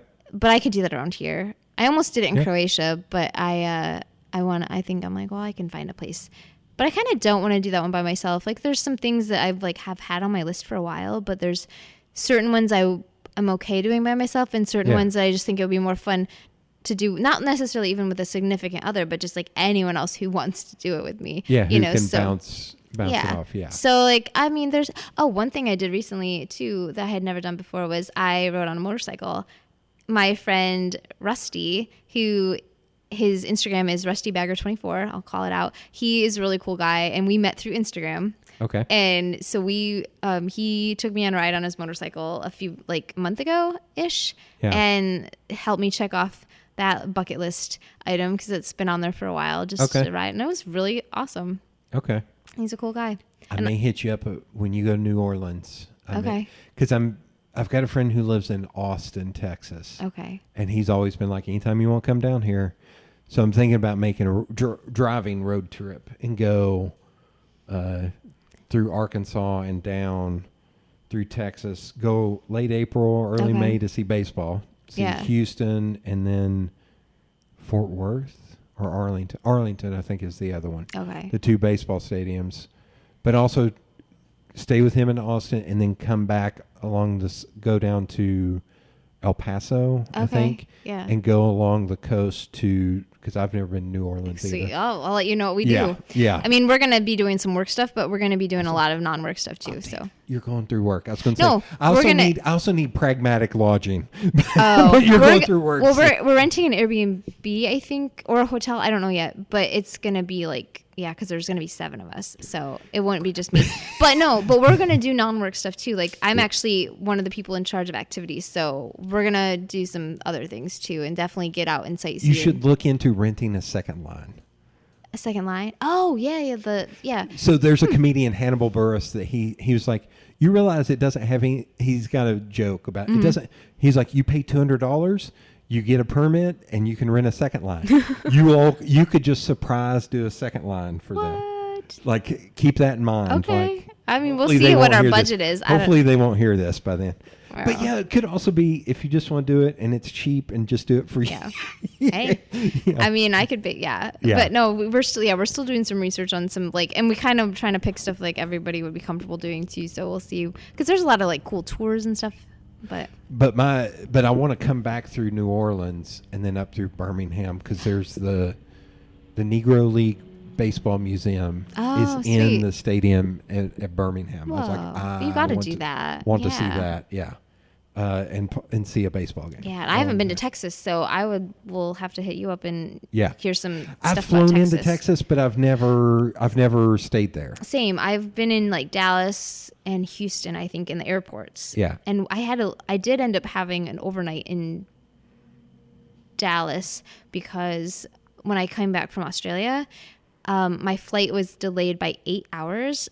So I obviously missed my connecting flight to Miami, and they had to put me up in a hotel overnight in Dallas. So technically I did leave the airport, but it was at night and I didn't get to see or do anything. Oh, I should, I'll text you a post on Instagram I did where I screwed up. I had a series of unfortunate events in Denver to where you'll just have to read it about how I ended up sleeping in the airport in Denver.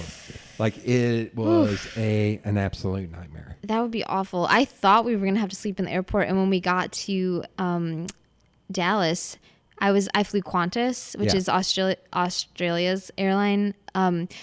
They were like, they had envelopes waiting for all of us with like vouchers and here's the hotel you're going to stay in. And like it was like honestly super nice that they did that. So Qantas is a great airline. Okay, and I also stole one of their blankets. Hey, am I going to have to bleep that out later? No, actually, I think I've heard from some flight attendants that it's okay to take the blankets. Sure, whatever you got. Why are you winking at me right now? I don't know. This is what some flight attendants have said. They're actual flight attendants on airlines and said you can take the blankets. If they're sealed, yes. If they're not sealed, no, because that's gross. They are sealed. Okay. I mean, I opened it and used it, and then I took it. Okay. So That sounds right. I have a that Qantas. sounds right. Yeah. Like, that doesn't sound bad. I have a nice Qantas. It's in my bedroom, and it says Qantas on it. I have a Delta one too. Because you got to represent domestic while you're at it. I made my sister take one when we got, because I'm like, this was your first long flight and you made it. I was like, you have to take the blanket. Yeah. So I think she took it. That's all. She put it in her backpack. Was it like Lufthansa or somebody cool, or no? It was just Delta, the Okay. one we took. And it was like a blue. I mean, nothing special blanket, but it's just the memories. You know?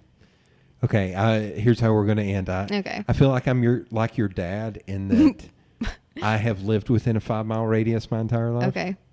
But I think that also prompts me to leave. Yeah, I could see that. That it's one of my friends who is on here, who is a non-binary queer woman. Nope, shit, I just did that wrong. Non-binary. Anyway. Yeah. She was like, I can't believe. She was. This is gonna sound like I'm putting on airs. She was like, I can't believe how open-minded. I was like, because I leave. Because I don't stay here. But I will say 10 days is the max. After 10 days, I start to get itch. Like, I want to be home. Yeah. Like, I'm... and like your dad, I absolutely love this city.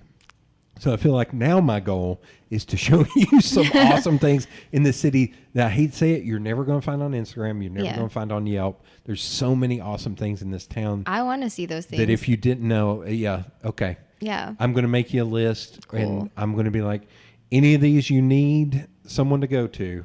And there may be one or two places where I'm like, you got to go with me. Okay. Because that's To get part the of full the experience. That's part of the experience. And I'm not totally. kidding.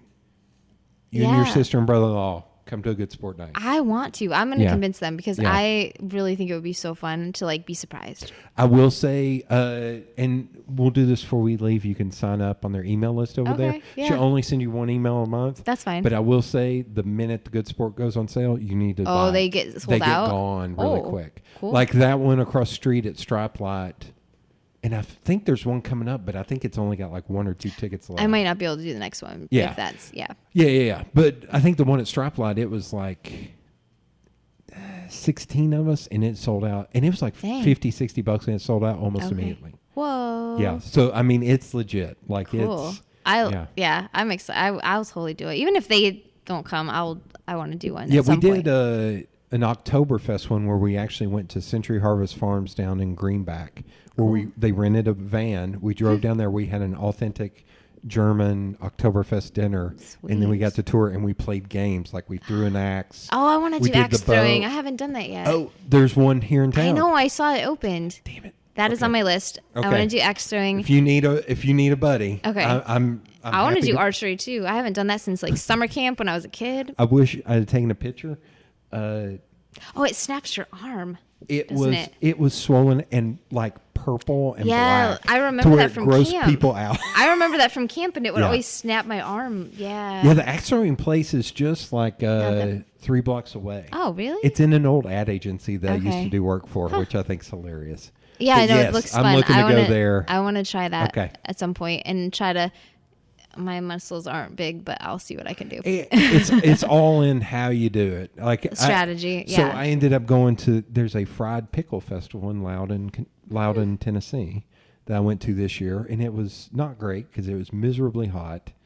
It took an hour to drive 1 mile to get there. Oh, that's horrible. Yeah, and but they had axe throwing, and the guy from Chattanooga, the guy taught me how to throw the axe, and it was Okay. funny. That was during the day, and that night is when we did the thing in Greenback. So when we did, I was like, how weird is this?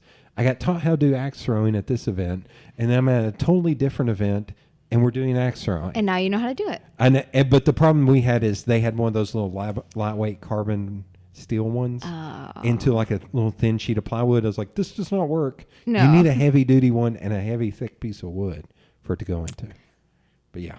Okay. Cool. That's my Cool. goal. Yes. All right. Doing that. Those who are listening can't see I'm pointing at her. Like, No. Damn it. Okay. We're making it happen. All right. Thank you for doing this. Of course. This was fun. It was a great conversation. Yeah.